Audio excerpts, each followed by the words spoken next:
السلام عليكم ورحمة الله وبركاته. أعوذ بالله من الشيطان الرجيم. بسم الله الرحمن الرحيم. الحمد لله رب العالمين، والصلاة والسلام على سيدنا محمد وعلى آله وصحبه أجمعين، أما بعد. اللهم اغفر لنا وارحمنا ولوالدينا ولمشايخنا ولأساتذتنا ولتلامذتنا ولشركائنا ولمصنف هذا الكتاب ولشراحه ولمحشيه ولجميع علماء الدين. اللهم انفعنا بهم وبعلومهم وأسرارهم وبركاتهم في الدارين. اللهم اغفر للمؤمنين والمؤمنات والمسلمين والمسلمات الأحياء منهم والأموات. يا സഹോദരങ്ങളെ, നിസ്കാരത്തിന്റെ വഖത്തിനെ സംബന്ധിച്ചായിരുന്നു ഇന്നലെ നമ്മൾ ഓതി തുടങ്ങിയത്. അവസാനം 5 വഖത്ത് നിസ്കാരം മഹാന്മാരായ മുൻകഴിഞ്ഞ 5 അംബിയ മുർസലുകൾക്ക് അല്ലാഹു സുബ്ഹാനഹു വ തആല ഫർളാക്കിയ നിസ്കാരമായിരുന്നു. ചിലർക്ക് അല്ലാഹു തആല ചെയ്തു കൊടുത്ത വലിയ മഗ്ഫിറത്തിന്റെ ശുക്റായും, മറ്റു ചിലത് അല്ലാഹു തആല അവർക്ക് കൊടുത്ത വലിയ നിഅമത്തിന് ശുക്റായും അവര് നിർവഹിക്കുകയും അവരുടെ ഉമ്മത്തുകൾക്കും അവർക്കും അല്ലാഹു തആല നിർബന്ധമാക്കുകയും ചെയ്ത നിസ്കാരമായത് കൊണ്ട് തന്നെ കൂട്ടത്തിൽ നമ്മൾ പറഞ്ഞു, മഹാനായ ഷെയ്ഖുന ഇ.കെ. ഹസൻ മുസ്ലിയാർ നവ്വറല്ലാഹു മർഖദഹു പണ്ട് സുന്നി ടൈംസിൽ, അന്ന് സുന്നി വോയിസ് ആയിട്ടില്ല, സുന്നി ടൈംസ് ഉള്ള കാലത്ത് SYSന്റെ മുഖപത്രമായിട്ട് അന്ന് സുന്നി ടൈംസ് ആയിരുന്നു, അതിൽ നിസ്കാരം സുന്നികൾക്ക് മാത്രം എന്ന് പറഞ്ഞൊരു ലേഖനം എഴുതിയ കാര്യം പറഞ്ഞു. അങ്ങനെ 5 നബിമാരുടെ ചരിത്രത്തിൽ പ്രധാനപ്പെട്ട ചില ഘട്ടങ്ങളിൽ അല്ലാഹു തആല അവർക്ക് കൊടുത്ത നിസ്കാരം അവരെ അനുസ്മരിക്കാനും ആ നിഅമത്ത് ശുക്ർ ചെയ്യാനും വേണ്ടിയാണ് അല്ലാഹു തആല നമുക്ക് നിർബന്ധമാക്കി. അതുകൊണ്ട് അവരെ സ്മരിക്കലും അവരെ മദ്ഹ് ചെയ്യലും അതിലുണ്ട്. അതുകൊണ്ട് നിസ്കാരത്തിന്റെ ഉള്ളിൽ യഥാർത്ഥത്തിൽ മൗലിദാണ് എന്ന് നമ്മൾ പറഞ്ഞു. 2 നിസ്കാരത്തിനെ പറ്റി കുറച്ച് പറഞ്ഞു. പിന്നെ സമയം അതിക്രമിച്ചു പോകുന്നു. നമ്മളിപ്പോ ഒരു വയലിന്റെ ക്ലാസ് അല്ലല്ലോ, ഫത്വൽ വിനോദ് അല്ലേ. അപ്പൊ അത് വിശദീകരിച്ച് പറയുമ്പോൾക്ക് വിഷയത്തിൽ നിന്ന് എവിടെയൊക്കെ വ്യതിചലിക്കും എന്ന നിലക്ക് ചുരുക്കി. പക്ഷെ നമ്മളെ പ്രിയപ്പെട്ട കല്ലേരിയും അതുപോലെ തന്നെ CM സഹായിയും ഒക്കെ ആ ബാക്കി 3 കൂടി ചുരുങ്ങിയ തോതിലെങ്കിലും പറയണം എന്ന് ആവശ്യപ്പെട്ടിരുന്നു. പിന്നെ ഇന്നലെ ലൈവ് ഉള്ളത് കൊണ്ട് ഇന്നലെ ചോദ്യോത്തരമൊന്നും കാര്യമായി നടന്നില്ല, ലൈവിലേക്ക് പോയി. അപ്പോ CM സഹായിക്ക് പേടിയുണ്ടായിരുന്നു, CM സഹായി കാണണം അവിടെ എന്ന് വിചാരിക്കുന്നു. ചില ചോദ്യങ്ങളൊക്കെ ചോദിച്ച ഉസ്താദ് വഴക്ക് പറയാന്ന് അറിയുന്നതിന് ഓല നാടൻ ഭാഷയിൽ ചീത്ത പറയാന്ന് പറഞ്ഞു. അതൊരു കുഴപ്പമൊന്നുമല്ല. അത് ഓരോ സ്നേഹമുള്ളവരോട് ചിലപ്പോ അങ്ങനെയൊക്കെ ദേഷ്യം പിടിക്കും, മനസ്സിലായില്ലേ. സ്നേഹമില്ലാത്തവരോട് ദേഷ്യം പിടിക്കൂല. അതിന് കാരണമുണ്ട്. സ്നേഹമുള്ളവരെ സ്വന്തം മക്കളെ പോലെ കാണുമ്പോൾ മക്കളടുത്ത് എന്തെങ്കിലും തെറ്റ് കാണുമ്പം ശകാരിക്കുകയും ചിലപ്പോ ചെവി പിടിച്ച് തിരുമ്പുകയും ഒക്കെ ചെയ്യുമല്ലോ, അല്ലെങ്കിൽ ഒരു ഉള്ളൊക്കെ കൊടുക്കും. എന്നതുപോലെ സ്നേഹമുള്ളവരാകുമ്പോ അപ്പൊ അവരോട് എന്തെങ്കിലുമൊക്കെ ഒന്ന് പറയും. നമ്മളെ ഇഷ്കു ഒക്കെ ചോദിക്കുമ്പോ അവൻ എന്തെങ്കിലും ഒരു തമാശയാക്കി, ഇപ്പൊ കുറച്ചു ദിവസമായിട്ട് തമാശയാക്കാത്ത ഇഷ്കുവിന് ചെറിയൊരു ദുഃഖകരമായ ഒരു ചെറിയ പ്രശ്നം, ഒരു കുഞ്ഞുണ്ടാവുകയും അത് പെട്ടെന്ന് തികയാതെ പ്രസവിച്ചതിന്റെ പേരിൽ അത് മരണപ്പെടുകയും ചെയ്തപ്പോ മനസ്സിലൊരു ഷോക്ക് ചെറുതായിട്ടുണ്ടാവുമല്ലോ. അപ്പൊ അതുകൊണ്ടാണ് ഇപ്പൊ തൽക്കാലം അവനോടൊന്നും പറയാത്തത്. പക്ഷെ അത് വലിയൊരു സന്തോഷാണ്, അത് വലിയൊരു നിഅമത്ത് അല്ലാഹു തആല ചെയ്തു തരുന്നത്. അത്തരം ചെറിയ കുഞ്ഞു മക്കൾ മരണപ്പെട്ടാൽ നാളെ മഹ്ശറയിൽ എത്തുമ്പോ ഈ ഉപ്പാനെയും ഉമ്മാനെയും ഷഫാഅത്ത് ചെയ്ത് കൊണ്ടുകൊടുക്കൽ മാത്രല്ല, മഹ്ശറയിൽ ചുട്ടുപൊള്ളുന്ന ആ സമയത്ത് ഒരിറ്റു വെള്ളം കിട്ടിയെങ്കിൽ എന്ന് ആഗ്രഹിച്ചു നിൽക്കുമ്പോൾ ജനങ്ങളുടെ ഇടയിലൂടെ തിക്കിത്തിരക്കി വെള്ളക്കോപ്പയുമായി വന്ന് അവർക്ക് ഉമ്മക്കും വാപ്പക്കും പ്രത്യേകം വെള്ളം കൊണ്ടുവന്ന് കൊടുക്കുന്ന ഒരു ഏർപ്പാട് കൂടി ഈ പൈതൽ മക്കൾ മരിച്ചുപോയവർക്കുണ്ട്. അപ്പൊ അതൊരു വലിയ നിഅമത്തല്ലേ. അപ്പൊ അതില് ക്ഷമിക്കുകയും സന്തോഷിക്കുകയും ചെയ്താൽ അതിന്റെ പേരിൽ തന്നെ അല്ലാഹു തആല സ്വർഗം തരും. അല്ലാഹു തആല ഖൈറാക്കട്ടെ. അപ്പൊ അത് ആദം നബി അലൈഹിസ്സലാം എവിടെ മറവട്ടത് എന്ന് CN സായി ഇനി മറുപടി അറിയാൻ കഴിഞ്ഞിട്ടില്ല. ആദം നബി അലൈഹിസ്സലാം മറവട്ടത് എവിടെയെന്ന് കൃത്യമായി പറയാൻ ഒന്നിലധികം അഭിപ്രായങ്ങളുണ്ട്. എന്നാൽ അതിൽ ഏറ്റവും പ്രശസ്തമായ അഭിപ്രായം പരിശുദ്ധ ഹറമിലെ മിന, ആ മിനയിലെ ഏറ്റവും പ്രധാനപ്പെട്ട പള്ളിയാവുന്ന മസ്ജിദുൽ ഹൈഫ് എന്ന് പറയുന്ന പള്ളിയിൽ ആണ് മഹാനായ അബുൽ ബഷർ ആദം നബി അലൈഹിസ്സലാം അന്ത്യവിശ്രമം കൊള്ളുന്നത് എന്നതാണ് ഏറ്റവും പ്രശസ്തമായ അഭിപ്രായം. വേറെ അഭിപ്രായങ്ങൾ ഉണ്ടെങ്കിലും അതത്ര പ്രസക്തമല്ല.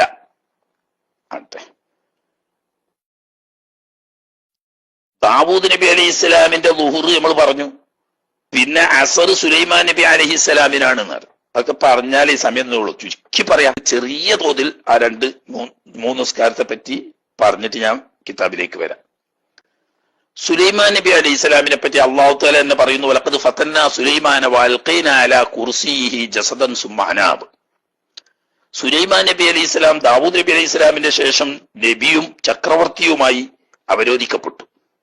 ഈ രണ്ടാളുകൾ മാത്രമേ ചരിത്രത്തിൽ അങ്ങനെയുള്ളൂ. അതായത് നുബുവത്തും രാജാധികാരവും കൂടി നൽകപ്പെട്ട ആളുകൾ ബഹുമാനപ്പെട്ട ദാവൂദ് നബി അലൈഹിസ്സലാമും അതുപോലെ തന്നെ സുലൈമാൻ നബി അലൈഹിസ്സലാം. അപ്പൊ പിന്നെ ഞങ്ങൾക്ക് ഇഷ്കാലുണ്ടാവും ബഹുമാനപ്പെട്ട യൂസുഫ് നബി അലൈഹിസ്സലാമോ. യൂസുഫ് നബി അലൈഹിസ്സലാം മിസ്റിലെ അസീസായിരുന്നു. അസീസ് എന്ന് പറയുന്നത് മിസ്റിലെ ഭരണാധികാരിയാവുന്ന രാജാവ് ഫിറഔനാണ്. ഫിറഔനിന്റെ കീഴിലുള്ള പ്രധാന മന്ത്രി സ്ഥാനം വഹിക്കുന്ന ആളാണ് അസീസ്. ആ പദവിയിൽ ബഹുമാനപ്പെട്ട യൂസുഫ് നബി അലൈഹി സ്വലാം ഉണ്ടായിരുന്നു എന്നത് മറന്നുകൊണ്ടല്ല പറയുന്നത്. ഏതായാലും സുലൈമാൻ നബി അലൈഹി സ്വലാം നബിയും ചക്രവർത്തിയുമാണ്. അങ്ങനെ അള്ളാഹു സുബ്ഹാനഹു വ തആല ചില കാരണങ്ങളാൽ സുലൈമാൻ നബി അലൈഹി സ്വലാമിനെ പരീക്ഷണ വിധേയനാക്കി. കാരണങ്ങൾ പലതും പറയുന്നുണ്ട്. അത് മുഴുവനായിട്ട് നമുക്ക് കിതാബ് കണ്ടതൊക്കെ ഒന്നും പറയാൻ പറ്റൂല. കാരണം പല ചരിത്ര കഥകളും ഈ ഇസ്രായേലി കഥകളിൽ നിന്ന് ഉദ്ധരിക്കുന്നതുണ്ടാവും. അത് മുഴുവനായി അതിനെപ്പറ്റി വിലയിരുത്താതെ നമുക്ക് ബഹുജന മധ്യത്തിൽ പറയുന്നത് വലിയ അപകടം ചെയ്യും. അതായത് ചില ആളുകൾ പറയുന്നത് സുലൈമാൻ നബി അലൈഹി സ്വലാമിന്റെ പത്നിമാരിൽപ്പെട്ട ഒരു പത്നി, അവരൊരു രാജകുമാരിയായിരുന്നു. ഒരു മുശ്രിക്ക് രാജ്യത്തിന്റെ രാജവുമായി നടന്ന യുദ്ധത്തിൽ അവരെ പരാജയപ്പെടുത്തുകയും ആ രാജ്യം ഇസ്ലാമിന് അധീനപ്പെടുകയും ചെയ്ത് അങ്ങനെ അവരെ തടവുകാരായി പിടിച്ചതായിരുന്നു രാജകുമാരിയെ. അവര് ബാഹ്യമായി ഇസ്ലാം മതം സ്വീകരിച്ച് സുലൈമാൻ നബി അലൈഹി സ്വലാമിനോട് ദീനിൽ യോജിച്ചപ്പോ അവരെ സുലൈമാൻ നബി അലൈഹി സ്വലാം പത്നിയാക്കി. പക്ഷെ അവർ ബാഹ്യമായി ഇസ്ലാം മതം സ്വീകരിച്ചെങ്കിലും ഉള്ളിൽ കുഫ്രിയത്ത് ഒളിച്ചു വെച്ചിരുന്ന നിഫാഖായിരുന്നു. അപ്പം സുലൈമാൻ നബിക്ക് എന്തേ അറിയാഞ്ഞ്? അത് അതിന്റെ ആവശ്യമില്ല. ഒരാളെ അംബിയ മുർസലുകളുടെ ബാധ്യത, ഉമ്മത്തിനോടുള്ള ബാധ്യത തൗഹീദും ജിസാലത്തും അംഗീകരിക്കാൻ കൽപ്പിക്കുക. അത് അംഗീകരിച്ചതായി അവർ വായാൽ പ്രഖ്യാപിച്ചാൽ അവരുടെ ദഅവത്തിന്റെ ബാധ്യത കഴിഞ്ഞു. ഖൽബിന്റെ കാര്യം അള്ളാഹുവിനെ ഏൽപ്പിക്കാനാണ് ഉത്തരവ്. ഏതായാലും ആ പെണ്ണിനെ കല്യാണം കഴിച്ചു. അങ്ങനെ അവർ ജീവിക്കുന്നതിന്റെ ഇടയിൽ ഇവര് സുലൈമാൻ നബി അലൈഹി സ്വലാം അറിയാതെ വീട്ടിൽ ഒരു വിഗ്രഹത്തെ വെച്ച് സ്വകാര്യമായി പൂജിച്ചിരുന്നു. അതിന്റെ പേരിലാണ് സുലൈമാൻ നബി അലൈഹി സ്വലാമിന് ഇങ്ങനെ ഒരു പരീക്ഷണം നേരിടേണ്ടി വന്നത് എന്ന് ഇങ്ങനെയുള്ള കഥയിൽ കാണാം. അത് എത്രത്തോളം ശരിയാണെന്ന് എനിക്കറിയില്ല. അത് നിങ്ങൾ എവിടെയും ആധികാരികമായി പറയുകയും വേണ്ട. ഇങ്ങനെ ചരിത്രത്തിൽ കാണാം. ഏതായാലും സുലൈമാൻ നബി അലൈഹി സ്വലാമിനെ പരീക്ഷിച്ചു എന്ന് അല്ലാഹു ഖുർആൻ പറയുന്നുണ്ട്. അതായത് സുലൈമാൻ നബി അലൈഹി സ്വലാമിന്റെ കയ്യിൽ ധരിക്കുന്ന ഇസ്മുൽ ആലം ഉള്ള ഒരു മോതിരമുണ്ടായിരുന്നു. താൻ മലമൂത്ര വിസർജനം പോലെയുള്ള കാര്യങ്ങൾക്ക് പോകുമ്പോൾ വിശ്വസ്തയായ തന്റെ പത്നിയെ ഏൽപ്പിച്ചിട്ടാണ് ഈ കക്കൂസിൽ പോവുക. അങ്ങനെ സുലൈമാൻ നബി അലൈഹി സ്വലാം ഭാര്യയെ ഏൽപ്പിച്ച് പോയപ്പോൾ സുലൈമാൻ നബി അലൈഹി സ്വലാമിന്റെ രൂപത്തിൽ അഭിനയിച്ചു വന്നൊരു ജിന്ന് സുലൈമാൻ നബിയാണ് എന്ന ധാരണ ഉണ്ടാക്കി ആ മോതിരം വാങ്ങി രാജാവിന്റെ സ്ഥാനത്തിരുന്നു. അത് 40 ദിവസത്തോളം സുലൈമാൻ നബി അലൈഹി ഇസ്ലാമിന് ഈ അധികാരസ്ഥാനത്തേക്ക് തിരിച്ചു വരാൻ പറ്റാതെ വിഷമിക്കുകയും അവസാനം അല്ലാഹു സുബ്ഹാനഹു വ തആല സുലൈമാൻ നബി അലൈഹി ഇസ്ലാമിന്റെ പ്രാർത്ഥനയ്ക്ക് ഉത്തരമായി ഈ പിശാചിനെ പേടിച്ച് അവൻ പേടിച്ചോടുകയും ഈ മോതിരം കടലിലേക്ക് വലിച്ചെറിയുകയും ചെയ്തു എന്നൊക്കെ കാണാം ചരിത്രത്തിൽ. അങ്ങനെ ഈ മോതിരം ഒരു മത്സ്യം പിടിച്ചു വിഴുങ്ങുകയും മത്സ്യവേട്ടയിൽ ഒരു മത്സ്യത്തൊഴിലാളിക്ക് ആ മത്സ്യം ലഭിക്കുകയും സുലൈമാൻ നബി അലൈഹി ഇസ്ലാം വിലക്ക് വാങ്ങി വിൽക്കാൻ വേണ്ടിയിട്ട് വാങ്ങിയ മത്സ്യത്തിന്റെ ഉള്ളിൽ നിന്നിട്ട് ആ മോതിരം ലഭിക്കുകയും ചെയ്തു. അങ്ങനെ 40 ദിവസത്തോളം തന്റെ അധികാര കസാരയിൽ നിന്നും പുറത്തുപോയി വളരെ കഷ്ടപ്പെടേണ്ടി വരുന്ന ഒരു പരീക്ഷണം. അൽഖീന കുർസിഹി ജസദൻ എന്ന് പറഞ്ഞത് സുമ്മാനാബ് അല്ലാഹു സുബ്ഹാനഹു വ തആല തിരിച്ച് അധികാരങ്ങളും സ്ഥാനങ്ങളും ഒക്കെ കൊടുത്തു, ചക്രവർത്തിയായി. അവിടെ വെച്ച് അല്ലാഹു സുബ്ഹാനഹു വ തആലയോട് സുലൈമാൻ നബി അലൈഹി സ്വലാം ദുആ ചെയ്തു. ഇതൊക്കെ ചരിത്രം പറയുമ്പോൾ ഒരുപാടുണ്ട്, ഞാൻ ചുരുക്കി പറയാം, അവിടെ കഥ പറയുന്ന ക്ലാസ് അല്ലാത്തത് കൊണ്ട്. ഈ സുലൈമാൻ നബി അലൈഹി സ്വലാം ഈ 40 ദിവസത്തിനിടയിൽ കഷ്ടപ്പെട്ടതും ജീവിത മാർഗത്തിന് വേണ്ടി തൊഴിലെടുത്തതും ഇങ്ങനെ തുടങ്ങി ധാരാളം പറയാനുണ്ട്. അതിലേക്കൊന്നും ഇപ്പൊ കടന്നിരുന്നില്ല. ഏതായാലും അന്നാണ് സുലൈമാൻ നബി അലൈഹി സ്വലാം അള്ളാഹുവിനോട് ദുആ ചെയ്തു, വഹബ്ലി മുൽക്കൻ ലാ യംബഗി ലിഅഹദിൻ മിൻ ബഅദി ഇന്നക അൻതൽ വഹ്ഹാബ്.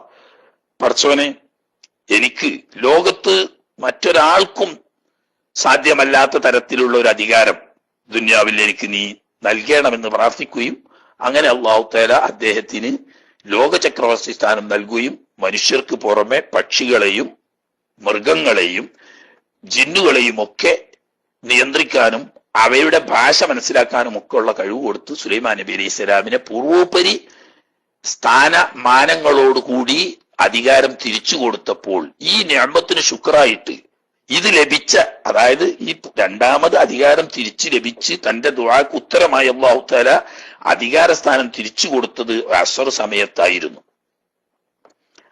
അത് ശുക്രായിട്ട് സുലൈമാൻ നബി അലൈഹി സ്വലാം അന്ന് അസ്ർ നിസ്കരിക്കുകയും അത് താൻ പതിവാക്കുകയും പിന്നീട് തനിക്കും തന്റെ ഉമ്മത്തിനും അല്ലാഹു സുബ്ഹാനഹു വ തആല അത് ഫർളാക്കുകയും ചെയ്തു.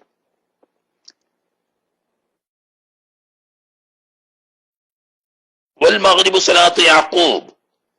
മഗ്രിബ് യാഖൂബ് നബി അലൈഹി സ്വലാമിനായിരുന്നു. യാഖൂബ് നബി അലൈഹി സ്വലാമിന്റെ പിന്നെ എല്ലാവർക്കും പ്രസിദ്ധമായ സംഭവമാണല്ലോ.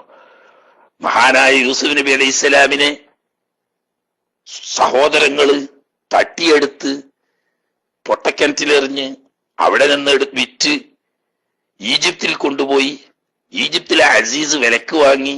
എല്ലാ ചരിത്രവും എല്ലാവർക്കും അറിയാം, അതൊന്നും ഞാൻ പറയുന്നില്ല. അങ്ങനെ സുലൈമാൻ ബഹുമാനപ്പെട്ട യൂസുഫ് നബി അലൈഹി സ്വലാമിന്റെ വേർപാടിൽ ദുഃഖം കൊണ്ട് ബഹുമാനപ്പെട്ട യാക്കൂബ് നബി അലൈഹി സ്വലാം കൊല്ലങ്ങളോളം കരഞ്ഞ് കരഞ്ഞ് കരഞ്ഞ് കണ്ണിന് തിമിരം ബാധിക്കുമാർ കരഞ്ഞു. വയല് പറയുന്നോല് പറയാ കണ്ണ് പൊട്ടിന്നൊക്കെ, മനസ്സിലായില്ലേ? കണ്ണ് പൊട്ടി എന്നാണ് ചിലവർ പറയാ. ഈ പറയുന്ന ആളുകളെ ഞാൻ ആരും കുറ്റം പറയല്ല, അവരെത്ര എനിക്കറിയില്ല. ഈ മഹാന്മാരായ അംബിയാ മുർസലീങ്ങളെയൊക്കെ പരാമർശിച്ചുകൊണ്ട് അതുപോലെ തന്നെ ബഹുമാനപ്പെട്ട ഹബീബ് റസൂലുള്ളാഹി സ്വല്ലല്ലാഹു അലൈഹി വസല്ലം തങ്ങളുടെ ഹദീസൊക്കെ ഉദ്ധരിച്ചുകൊണ്ട് ഒപ്പിച്ച് അങ്ങോട്ട് ചൊറുക്കൂട്ടാൻ വേണ്ടിയിട്ട് എന്തെങ്കിലും അവിടെ പറയാം. നമ്മളെ ഈമാൻ തെറ്റി കാഫറായി പോകുന്ന വിഷയങ്ങൾ വരെ അറിയാതെ ചിലതതിൽ വരാറുണ്ട്. വളരെ സൂക്ഷിച്ചേ പറയാവൂ. കഥ ചൊറുക്കൂടണമെങ്കിൽ അങ്ങനെ ചിലതൊക്കെ കൂട്ടണം എന്ന് പറഞ്ഞാൽ നരകത്തേക്ക് പോവും, അങ്ങനെ വേണ്ടി വരിക. അപ്പൊ വളരെ സൂക്ഷിച്ച് അത്തരം കാര്യങ്ങളൊക്കെ പറയാവൂ. യാക്കൂബ് നബി അലൈഹി സ്വലാമിന്റെ കണ്ണ് പൊട്ടിയൊക്കെ അല്ല, മറിച്ച് നിരന്തരമായ കരച്ചിലൂടെ കണ്ണിന് തിമിരം ബാധിച്ചു. വയസ്സായാലുണ്ടല്ലോ തിമിരം ബാധിക്കല്, അല്ലാതെ ചില രോഗങ്ങളെ കൊണ്ടുകൊണ്ട് തിമിരം ബാധിക്കുക. തിമിരം ബാധിച്ച കണ്ണ് പൊട്ടുകയല്ല ചെയ്യുക, കാഴ്ച മങ്ങാണ്. അങ്ങനെ ബഹുമാനപ്പെട്ട യാക്കൂബ് നബി അലൈഹി സ്വലാമിന് കാഴ്ച പറ്റേ മങ്ങിയിരുന്നു. അതുവരെ കരഞ്ഞ് കരഞ്ഞ് കരഞ്ഞ് കരഞ്ഞ് കരഞ്ഞ് കണ്ണിന്റെ കാഴ്ച മങ്ങി തിമിരം ബാധിക്കുമാർ മഹാനവറുകൾക്ക് ഈ സങ്കടം. അതിന് കാരണം പറയുന്ന ഹദീസിൽ തന്നെ, അത് പ്രസിദ്ധമായ ഹദീസിൽ തന്നെ വന്നതാ. ഇങ്ങനൊരു ദുഃഖം അനുഭവിക്കാൻ കാരണം തന്റെ അയൽവാസത്തുണ്ടായിരുന്ന ഒരു യത്തീമിനെ സംബന്ധിച്ച് അറിയാതെ താനും മക്കളും കൂടി ഒട്ടകമാംസം പാചകം ചെയ്ത് ഭക്ഷിക്കാനിരിക്കുമ്പോൾ സമീപത്തുള്ള ഒരു യത്തീം കുട്ടി ഈ മാംസത്തിന്റെ വാസന അനുഭവപ്പെട്ടപ്പോൾ മാംസത്തിന് വേണ്ടി അവരുടെ പിതാവിന്റെ മാതാവാവുന്ന ഉമ്മാമയോട് മാംസത്തിന് വേണ്ടി കരഞ്ഞു കുട്ടി. അപ്പോ എങ്ങനെ ഇപ്പൊ വേറൊരു പെരയിലുള്ളത് പോയി ചോദിക്കുക എന്ന നിലക്ക് ആ ഉമ്മാമാക്ക് മനസ്സിന് വേദനയായി. കുട്ടിക്ക് മാംസം കൊടുക്കാൻ കഴിഞ്ഞില്ലല്ലോ എന്നുള്ള അവർക്ക് വേദന. അങ്ങനെ ഈ ഉമ്മാമയും കരഞ്ഞു, കുട്ടിയും കരഞ്ഞു. പക്ഷെ ഈ വിവരമൊന്നും ബഹുമാനപ്പെട്ട യാക്കൂബ് നബി അലൈഹി സ്വലാം അറിയുന്നില്ല. കാരണം എന്താ, അടുത്ത വീട്ടിൽ അങ്ങനെ ഉണ്ട്, അവരിപ്പോ നേരത്തെ ഭക്ഷണം ഉണ്ടോ ഇല്ല എന്നുള്ള എല്ലാം എപ്പോഴും അറിഞ്ഞുകൊണ്ടൊന്നില്ലല്ലോ. ഈ സങ്കടപ്പെട്ട് എത്തിയും കുട്ടിയും ആ ഉമ്മാമയും കരയാൻ ഇടവന്നതാണ്. അതിപ്പോ ഒരു തെറ്റല്ല, അറിയാതെ സംഭവിച്ചതായതുകൊണ്ട് ഒരു തെറ്റല്ല. എങ്കിൽ പോലും അതുകൊണ്ടാണ് താൻ ഏറ്റവും ഇഷ്ടപ്പെട്ടിരുന്ന പ്രിയപ്പെട്ട യാക്കൂബ് അലൈഹി ഇസ്ലാമിന്റെ പുത്രനായ യൂസുഫ് നബി അലൈഹി ഇസ്ലാമുമായി യാക്കൂബ് അലൈഹി ഇസ്ലാം കൊല്ലങ്ങളോളം അകന്ന് ജീവിക്കേണ്ടി വരികയും അതിന്റെ പേരിൽ കണ്ണീരൊഴുക്കി കണ്ണിന് തിമിരം ബാധിക്കേണ്ടിയും വന്ന കാരണം എന്ന ഹദീസിൽ തന്നെ കാണാം. അന്നു മുതൽ യാക്കൂബ് നബി അലൈഹി ഇസ്ലാം പിന്നെ വഫാത്ത് വരേക്കും ഭക്ഷണം പാചകം ചെയ്ത് കഴിക്കാനിരിക്കുമ്പോൾ വീട്ടിന്റെ മുകളിൽ ഒരാൾ കയറി നിന്നിട്ട് ഉറക്കെ വിളിച്ചു പറയും, ആർക്കെങ്കിലും ഭക്ഷണം ആവശ്യമുള്ളവരുണ്ടെങ്കിൽ യാക്കൂബിന്റെ വീട്ടിലേക്ക് വരൂ, അവിടെ ഭക്ഷണം പാകം ചെയ്തിരിക്കുന്നു, ഭക്ഷണം കഴിക്കാൻ ഒരുങ്ങുകയാണ് എന്ന് 3 പ്രാവശ്യം വിളിച്ചു പറഞ്ഞിട്ട് ആരെങ്കിലും വരുന്നോ എന്ന് നോക്കി, വരുന്നെങ്കിൽ അവരെ കൂട്ടി, അല്ലെങ്കിൽ ഈ വരുന്നില്ല എന്ന് ഉറപ്പുവരുത്തിയതിനു ശേഷമല്ലാതെ പിന്നീട് ഒരിക്കലും യാക്കൂബ് നബി അലൈഹി സ്വലാം കുടുംബവും ഭക്ഷണം കഴിച്ചിരുന്നില്ല. അറിയാതെ പറ്റിപ്പോയ ഒരു അബദ്ധം തിരുത്താൻ വേണ്ടി മരണം വരെ ഓരോ ഭക്ഷണ സമയത്തും വീട്ടിന്റെ പുരപ്പുറത്ത് കയറിയിരുന്ന് 3 പ്രാവശ്യം വിളിച്ചു പറയുമായിരുന്നു. ഏതായാലും ആട്ടെ, പിന്നീട് ഖുർആൻ തന്നെ പറഞ്ഞ ചരിത്രമാണല്ലോ. അവസാനം യാക്കൂബ് നബി അലൈഹി സ്വലാമും മക്കളും കൂടി യൂസുഫ് നബി അലൈഹി സ്വലാമിന്റെ താല്പര്യപ്രകാരം കനാൻ എന്ന് പറയുന്ന അവരുടെ നാട്ടിൽ നിന്നും മിസ്റിലേക്ക് പുറപ്പെട്ടു. അങ്ങനെ മിസ്റിൽ ചെന്നു. ബഹുമാനപ്പെട്ട അസീസ് സ്ഥാനം വഹിക്കുന്ന യൂസുഫ് നബി അലൈഹി സ്വലാം പരിവാര സമേതം, രാജാവ് വരെ ഉണ്ടായിരുന്നു എന്ന് ചരിത്രത്തിൽ കാണാം. അപ്പൊ പരിവാരങ്ങൾ മാത്രമല്ല, മേലധികാരി മുതൽക്ക് പരിവാരങ്ങൾ ഉൾപ്പെടെയുള്ള വലിയൊരു വൻ ജനാവലിയുടെ സാന്നിധ്യത്തിൽ യാക്കൂബ് നബി അലൈഹി സ്വലാമിനെയും കുടുംബത്തെയും സ്വീകരിച്ചു. യാക്കൂബ് നബി അലൈഹി സ്വലാമിന്റെ മുന്നിൽ യാക്കൂബ് നബി അലൈഹി സ്വലാമും മക്കളും യൂസുഫ് നബി അലൈഹി സ്വലാമിന്റെ മുന്നിൽ തഹിയ്യത്തായി സുജൂദ് ചെയ്തു. ഈ വലിയൊരു നിഅമത്ത് തന്റെ മകൻ നഷ്ടപ്പെട്ടു എന്ന് കരുതിയ സ്ഥാനത്ത് എല്ലാ ദീനിയും ദുന്യവുമായ എല്ലാ ഇസ്സത്തോടുകൂടി നിൽക്കുന്നത് കാണുകയും ആ കുടുംബം പുനഃസംഗമിക്കുകയും ചെയ്ത ആ വലിയ നിഅമത്തിന് ശുക്രായിട്ട് യാക്കൂബ് നബി അലൈഹി സ്വലാം മഗ്‌രിബ് നിസ്കരിച്ചു.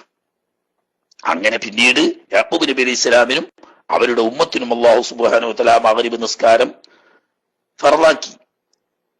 വൽ ഇശാഉ സ്വലാത്തു യൂനുസ് അലൈഹിസ്സലാത്തു വസ്സലാം. ഇശാ യൂനുസ് നബി അലൈഹി സ്വലാമിന്റെ ചരിത്രം പിന്നെ എല്ലാ കുട്ടികൾക്ക് വരെ അറിയുന്ന സംഭവമാണല്ലോ.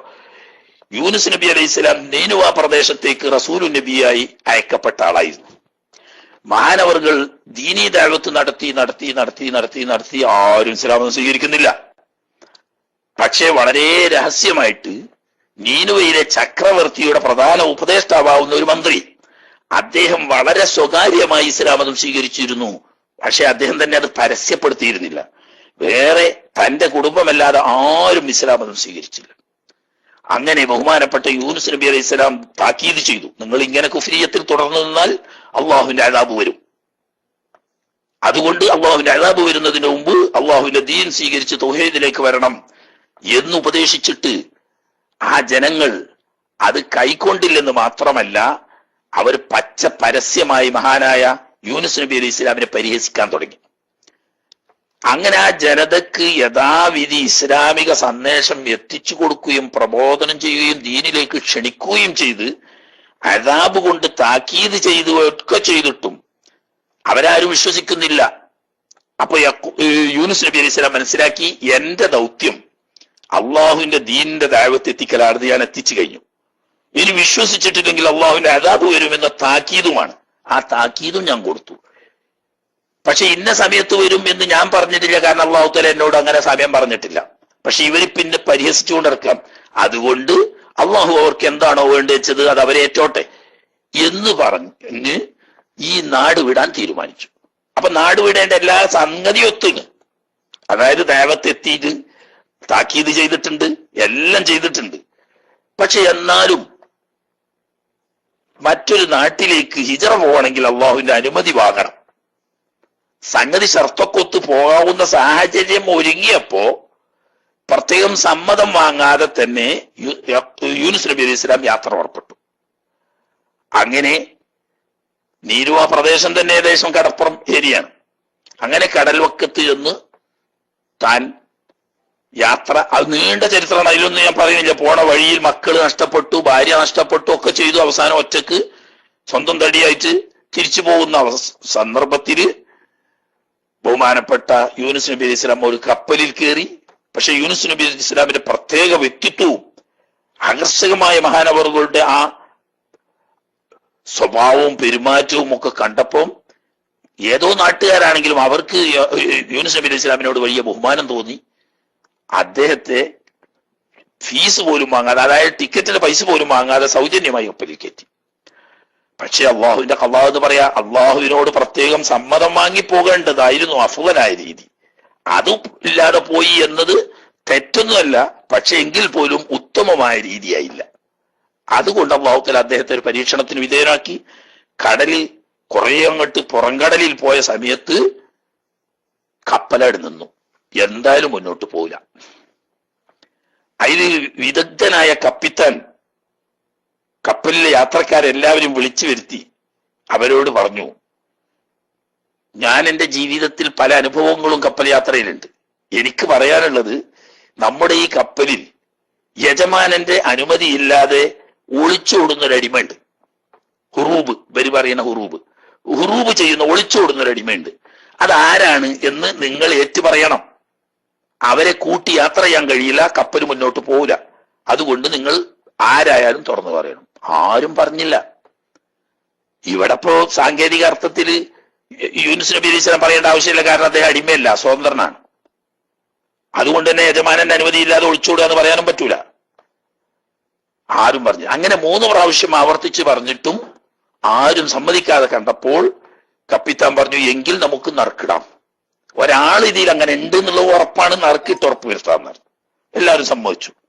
അങ്ങനെ നറുക്കിട്ടപ്പോ എല്ലാവരുടെയും ആദരവിനും ബഹുമാനത്തിനും പാത്രമായ ഈ വ്യക്തിത്വമാവുന്ന യൂനുസ് നബി അലൈഹി സ്വലാമിനാണ് ആ നറുക്ക് കിട്ടിയത്. അവരെ നമ്പരുന്ന് പോയി. ഇദ്ദേഹം എന്തായാലും ഒരു അടിമയല്ലല്ലോ, അടിമയാണെങ്കിലല്ലേ ഒളിച്ചോടുന്ന പ്രശ്നമുള്ളത്. രണ്ടാമത് വിട്ടു, അപ്പോഴും മഹാനവറുകൾക്ക് തന്നെ കിട്ടി. മൂന്നാമതും അവർക്ക് വിശ്വസിക്കാൻ കഴിഞ്ഞില്ല, മൂന്നാമതും നറുക്കിട്ടു. 3 പ്രാവശ്യവും മഹാനായ യൂനുസ് നബി അലൈഹി സ്വലാമിന്റെ പേരാണ് നറുക്കിട്ടത്. അങ്ങനെ ഗത്യന്തരമില്ലാതെ അവർ കടലിലേക്ക് യൂനുസ് നബി അലൈഹി സ്വലാമിനെ തള്ളാൻ നിർബന്ധിതരായി. കാരണം ബാക്കിയുള്ളവരുടെ മുഴുവനും അതുപോലെ കപ്പലിന്റെയും രക്ഷയ്ക്ക് വേണ്ടിയിട്ട് തള്ളാൻ നിർബന്ധിതരായി കടലിൽ തള്ളി. അപ്പൊ അള്ളാഹു സുബ്ഹാനഹു വ തആല ചെറിയൊരു അവസ്ഥയെ ഉദ്ദേശിച്ചിട്ടുള്ളൂ. അള്ളാഹു തആല ഒരു തിമിംഗലത്തിന് ഓർഡർ കൊടുത്തു, ഉടനെ ബഹുമാനപ്പെട്ട യൂനുസ് നബി അലൈഹി സ്വലാമിനെ അപകടമൊന്നും കൂടാതെ സംരക്ഷിച്ചു കൊള്ളണം. കടലിലേക്ക് വലിച്ചെറിഞ്ഞ ഉടനെ ഒരു തിമിംഗലം വായ വളർന്നു, അതിൻ്റെ ഉള്ളിലേക്ക് പ്രവേശിച്ചു, അതിന്റെ ഉള്ളിൽ പോയി വയറ്റി കുടിക്കും. അങ്ങനെ തിമിംഗലം കടലിന്റെ ആഴത്തിലേക്കാണ് താങ്ങുന്നത്. മലേഷ്യന്റെ വിമാനം പോയേക്ക് എന്തായി എന്ന് തന്നെ അറിഞ്ഞില്ല. പക്ഷേ യൂനുസ് നബി അലൈഹി സ്വലാം സാധാരണ അള്ളാഹുവിന് ധാരാളം ദിക്ർ ചെല്ലുന്ന ആളാണ്. അങ്ങനെ ലാ ഇലാഹ ഇല്ലാ അൻത സുബ്ഹാനക ഇന്നി കുന്തു മിനൽ ളാലിമീൻ എന്ന തസ്ബീഹ് ചെല്ലാൻ തുടങ്ങി. അപ്പോ അള്ളാഹുവിന്റെ മലായികത്ത് പറയാൻ തുടങ്ങി, അള്ളാഹുവേ, സാധാരണ പരിചിതമായ ഒരു ശബ്ദമാണല്ലോ, പക്ഷേ അപരിചിതമായ ഒരു സ്ഥലത്തു നിന്ന് കേൾക്കുന്നു. എന്നാൽ യൂനുസ് നബി അലൈഹി സ്വലാമിന്റെ തസ്ബീഹ് എല്ലാ മലായികത്തിനും പരിചയമുണ്ട്. പക്ഷെ ഈ കടലിന്റെ ആഴത്തിന്റെ അടിയിൽ നിന്നിട്ടും ഇങ്ങനെ ഒരു തസ്ബീഹ് ആദ്യം കേൾക്കാൻ, അപ്പൊ സ്ഥലം പരിചയമില്ല, ആ ശബ്ദം പരിചയമുണ്ട്. അപ്പോ അല്ലാഹു സുബ്ഹാനഹു വ തആല പറഞ്ഞത് എന്റെ അടിമയാവുന്ന യൂനുസാണ്. അള്ളാഹ് പടച്ചോനെ, അദ്ദേഹം ഇങ്ങനെ കടലിന്റെ അടിയിലെത്തി. അദ്ദേഹത്തിനെ ഞാൻ ചെറിയൊരു അദബ് പഠിപ്പിക്കാൻ വേണ്ടിയിട്ട് ഒരു അറസ്റ്റ് ചെയ്ത് വെച്ചിരിക്കുകയാണ്. അപ്പൊ അവരൊക്കെ അവിടെ മലായികത്ത് ശഫാഅത്ത് ചെയ്തു. അങ്ങനെ ഈ മത്സ്യത്തിന് ദഹനക്കേട് വന്നു. കാരണം ഇത് വയറ്റി ചെന്നത് ദഹിക്കാതെന്ന അങ്ങനെയാണല്ലോ, ദഹിപ്പിക്കാൻ ഓർഡറില്ല. അങ്ങനെ ദഹനക്കേട് വന്നപ്പോ ഈ മത്സ്യം വെള്ളത്തിന്റെ മുകളിൽ പൊങ്ങി വന്ന് അത് ഛർദിച്ചു, കരയിലേക്ക് ഛർദിച്ചു. ഇങ്ങനെ ഭൂമിയിലേക്ക് തന്നെ കടലിന്റെ ഇരുട്ടിന്റെ അടിയിൽ നിന്ന്, മത്സ്യത്തിന്റെ വയറ്റിന്റെ ഇരുട്ടിന്റെ അടിയിൽ നിന്ന്, തിരമാലകളുടെ ഇരുട്ടിന്റെ അടിയിൽ നിന്ന്, കാർമേഘത്തിന്റെ ഇരുട്ടിന്റെ അടിയിൽ നിന്ന്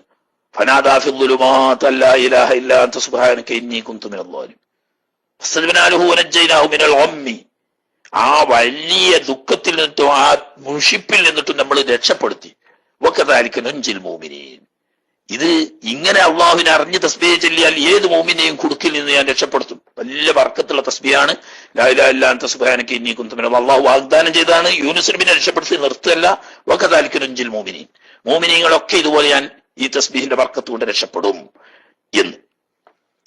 അപ്പോ ഈ തസ്ബീഹ് ചൊല്ലിയതിനെ പറ്റി അള്ളാഹു തആല പറയുന്നു, ലൗലാ അന്നഹു കാന മിനൽ മുസബ്ബിഹീൻ, മുമ്പേ തന്നെ തസ്ബീഹ് ചൊല്ലുന്ന ആളായിരുന്നു യൂനുസ് നബി, അല്ലെങ്കിൽ ലബിസ ഫീ ബത്നിഹി ഇലാ യൗമി യുബ്അസൂൻ എന്ന് പറഞ്ഞാൽ കുടുങ്ങുമ്പം ചെല്ലിയാ പോരാ, നല്ലപ്പം കാലത്ത് ചെല്ലണം. എന്നാ കുടുങ്ങുമ്പം ചെല്ലിയാ ഫലം കിട്ടും. കാരണം എന്താ, മലായിക്കത്തിന് നേരത്തെ പരിചയമുള്ള ശബ്ദം കേട്ടപ്പോഴാണല്ലോ അവർ ശഫാഅത്ത് ചെയ്തത്. അപ്പൊ കുടുങ്ങുമ്പോ മാത്രം ചില ദുൽമാത്ത് ഇപ്പൊ എല്ലാം പറഞ്ഞു കഴിഞ്ഞു, ഇനി വേറൊരു ദുൽമാറ്റാതിരിക്കേണ്ട ആവശ്യമില്ല. ദുൽമാത്ത് എണ്ണി പറഞ്ഞില്ലേ ഇപ്പൊ നേരത്തെ, അത് തന്നെ ഇപ്പൊ പൂതി ഉണ്ടായിട്ട് പറയല്ല, മറ്റവരിങ്ങനെ നിർബന്ധിച്ചപ്പം പറഞ്ഞതാ. കഥ പറയുന്ന ക്ലാസ് നമ്മൾ എടുക്കാറില്ല, അതുകൊണ്ട് ഏതായാലും വട്ടെ. ഈ പുറത്തേക്ക് യൂനുസ് നബി അലൈഹി സ്വലാമിനെ ഈ മത്സ്യം ഛർദിച്ചത് ഒരു രാത്രി സമയത്താണ്. അപ്പോ അല്ലാഹു സുബ്ഹാനഹു വ തആല ശരീരത്തിന് പുറന്തൊലികളൊക്കെ നഷ്ടപ്പെട്ട് വല്ലാത്തൊരവസ്ഥയിലാണ് പുറത്തു വന്നത്. കാരണം ദിവസങ്ങളോളം മത്സ്യത്തിന്റെ വയറ്റിൽ കിടന്നതാണ്. അള്ളാഹുവിന്റെ പ്രത്യേക സംരക്ഷണം ഇല്ലെങ്കിൽ എപ്പോഴോ മരിച്ച് ദഹിച്ച് ഈ മത്സ്യത്തിന്റെ ഭക്ഷണമായി പോകുമായിരുന്നു. അതില്ല, പക്ഷെ പുറന്തൊലിയൊക്കെ പോയി വല്ലാത്തൊരവസ്ഥയിലാണ്. അപ്പൊ അല്ലാഹു സുബ്ഹാനഹു വ തആല പ്രത്യേകം ഒരു ചുരങ്ങവള്ളി വളർത്തുകയും അതിൽ ബഹുമാനപ്പെട്ട യൂനുസ് നബി അലൈഹി സ്വലാമിന് സംരക്ഷണം നൽകുകയും ചെയ്തു. ഇത് ഉലമാക്കൾ പറഞ്ഞിട്ടുണ്ട്, ചുരങ്ങവള്ളിക്ക് ഒരു പ്രത്യേകത ഉണ്ട്, അതിന്റെ ഇല പൊടിച്ചിട്ട് എവിടെയെങ്കിലും വിതറി അവിടെ ഈച്ചരിക്കൂല. അപ്പൊ യൂനുസ് നബി അലൈഹി സ്വലാമിന്റെ ദേഹത്ത് ഈച്ചരിക്കാൻ സാധ്യതയുണ്ട്, കാരണം തൊലി പോയതല്ലേ. ഈച്ച ഇരുന്നാൽ പഴുപ്പ് വരും. അപ്പൊ ഈച്ച ഇരിക്കാതിരിക്കാൻ വേണ്ടിയിട്ടാണ് അല്ലാഹു തആല ഈ ചുരങ്ങവള്ളി സംരക്ഷണം കൊടുത്തത്. അങ്ങനെ അല്ലാഹു സുബ്ഹാനഹു വ തആല രക്ഷപ്പെടുത്തി ആരോഗ്യം വീണ്ടെടുത്തതിന് ശേഷം അതേ നീനുവയിലേക്ക് തന്നെ തിരിച്ചു പോകാൻ പറഞ്ഞു. അപ്പോഴേക്ക് നീനുവ നിവാസികളെല്ലാം മുസ്ലിമായി. കാരണം യൂനുസ് നബി അലൈഹി സ്വലാം ആദ്യം തന്നെ പറഞ്ഞിരുന്നു, 3 അടയാളം കാണും നിങ്ങൾക്ക്. അള്ളാഹുവിന്റെ അദാബ് ഇറങ്ങാൻ പോകുമ്പോൾ ആദ്യം എല്ലാം മഞ്ഞയായി കാണും ഒരു ദിവസം. ആ മഞ്ഞയായി കണ്ടാൽ അത് അദാബ് അടുത്തു എന്നതിന്റെ ലക്ഷണമാണ്. അടുത്ത ദിവസം എല്ലാം ചുമപ്പായി കാണും. അങ്ങനെ ചുവപ്പ് അടിച്ചാൽ ഇനി താമസമില്ല, വളരെ അടുത്തെത്തി എന്നതിന്റെ അടയാളാണ്. 3-ാം ദിവസം ആകെ കറുപ്പായിരിക്കും. അത് കണ്ടാൽ പിന്നെ നിങ്ങൾക്ക് രക്ഷയുടെ വഴിയുണ്ടാവൂല. 4-ാം ദിവസം നിങ്ങളുടെ ഹലാക്കായിരിക്കും എന്ന് പറഞ്ഞു. അങ്ങനെ യൂനുസ് നബി അലൈഹി സ്വലാം പോയതിന്റെ ശേഷം അല്ലാഹു സുബ്ഹാനഹു വ തആല ആകെ ഈ നൂനുവക്കാരെ മഞ്ഞടിപ്പിച്ചു. അപ്പൊ എല്ലാവർക്കും ബേജാറായി, പടച്ചോനെ ഇനി എന്താ കാട്ടുക, ബേജാറായി വിഷമിച്ച് പ്രയാസപ്പെട്ട് നിൽക്കുമ്പോ സ്വകാര്യമായിട്ട് വിശ്വസിച്ചൊരു ഈ രാജാവിന്റെ ഉപദേഷ്ടാവുണ്ടല്ലോ, അദ്ദേഹം പറഞ്ഞു, നിങ്ങളൊന്നുകൊണ്ടും പ്രയാസപ്പെടണ്ട, യൂനുസിനെ അന്വേഷിക്കുക. അന്വേഷിച്ച് നോക്കുമ്പോൾ എവിടെയും കാണാനില്ല. അപ്പൊ അദ്ദേഹം പറഞ്ഞു, നിങ്ങൾ ബേജാറാവണ്ട, യൂനുസ് ഇല്ലെങ്കിൽ യൂനുസിന്റെ റബ്ബാവുന്ന അള്ളാഹു ഉണ്ട്. ആ അള്ളാഹുവിനോട് ആത്മാർത്ഥമായി നിങ്ങൾ തൗബ ചെയ്ത് പ്രാർത്ഥിച്ചാൽ ആ അള്ളാഹു സുബ്ഹാനഹു വ തആല നിങ്ങളെ സ്വീകരിക്കാതിരിക്കില്ല. അങ്ങനെ രാജാവും ജനങ്ങളും ഒന്നിച്ച് ഒരു മൈതാനിയിൽ ഒരുങ്ങി നിന്ന് അള്ളാഹുവിനോട് തൗബ ചെയ്ത് കരഞ്ഞ് തൗഹീദിലും യൂനുസ് നബി അലൈഹി സ്വലാമിന്റെ റിസാലത്തിലും വിശ്വസിച്ചു. അല്ലാഹു തആല സാധാരണ അദാബിന്റെ അടയാളം വന്നാൽ പിന്നെ അദാബ് മാറ്റിവെക്കില്ല. പക്ഷെ ഇവരുടെ ഇഖ്ലാസോട് കൂടിയുള്ള തൗബ അല്ലാഹു തആല കബൂലാക്കി അദാബിനെ അല്ലാഹു തആല ഉയർത്തി കളഞ്ഞു. അപ്പൊ അവരുടെ ആകെ ലക്ഷ്യം, പടച്ചോനെ ഇനി നമ്മളെ പ്രിയപ്പെട്ട യൂനുസ് നബി അലൈഹി സ്വലാമിനെ കണ്ടു കിട്ടിയാൽ മതിയായിരുന്നു. അങ്ങനെ കാത്തു പ്രതീക്ഷിച്ചിരിക്കുന്ന സമയത്താണ് അല്ലാഹു തആല പറയുന്നത്, ആരോഗ്യം വീണ്ടെടുത്ത യൂനുസ് നബി അലൈഹി സ്വലാമിനോട് പറഞ്ഞു, അടിയന്തരമായി നിനുവയിൽ പോയിക്കൊള്ളണം. അങ്ങനെ നിനുവയിൽ എന്തായിരിക്കും അവസ്ഥ എന്നറിയില്ല. വന്ന് നോക്കുമ്പോ അവരെല്ലാവരും വലിയ സന്തോഷത്തോടു കൂടി മഹാനവറുകളെ സ്വീകരിച്ചു എന്ന് മാത്രമല്ല, ചരിത്രം പറയുമ്പം പറയേണ്ട, നേരത്തെ നഷ്ടപ്പെട്ട മക്കളെ നഷ്ടപ്പെട്ട രീതിയുണ്ട്, ഭാര്യ നഷ്ടപ്പെട്ട രീതിയുണ്ട്. അവരെ എല്ലാവരും തിരിച്ചു കിട്ടി. തന്റെ ജനത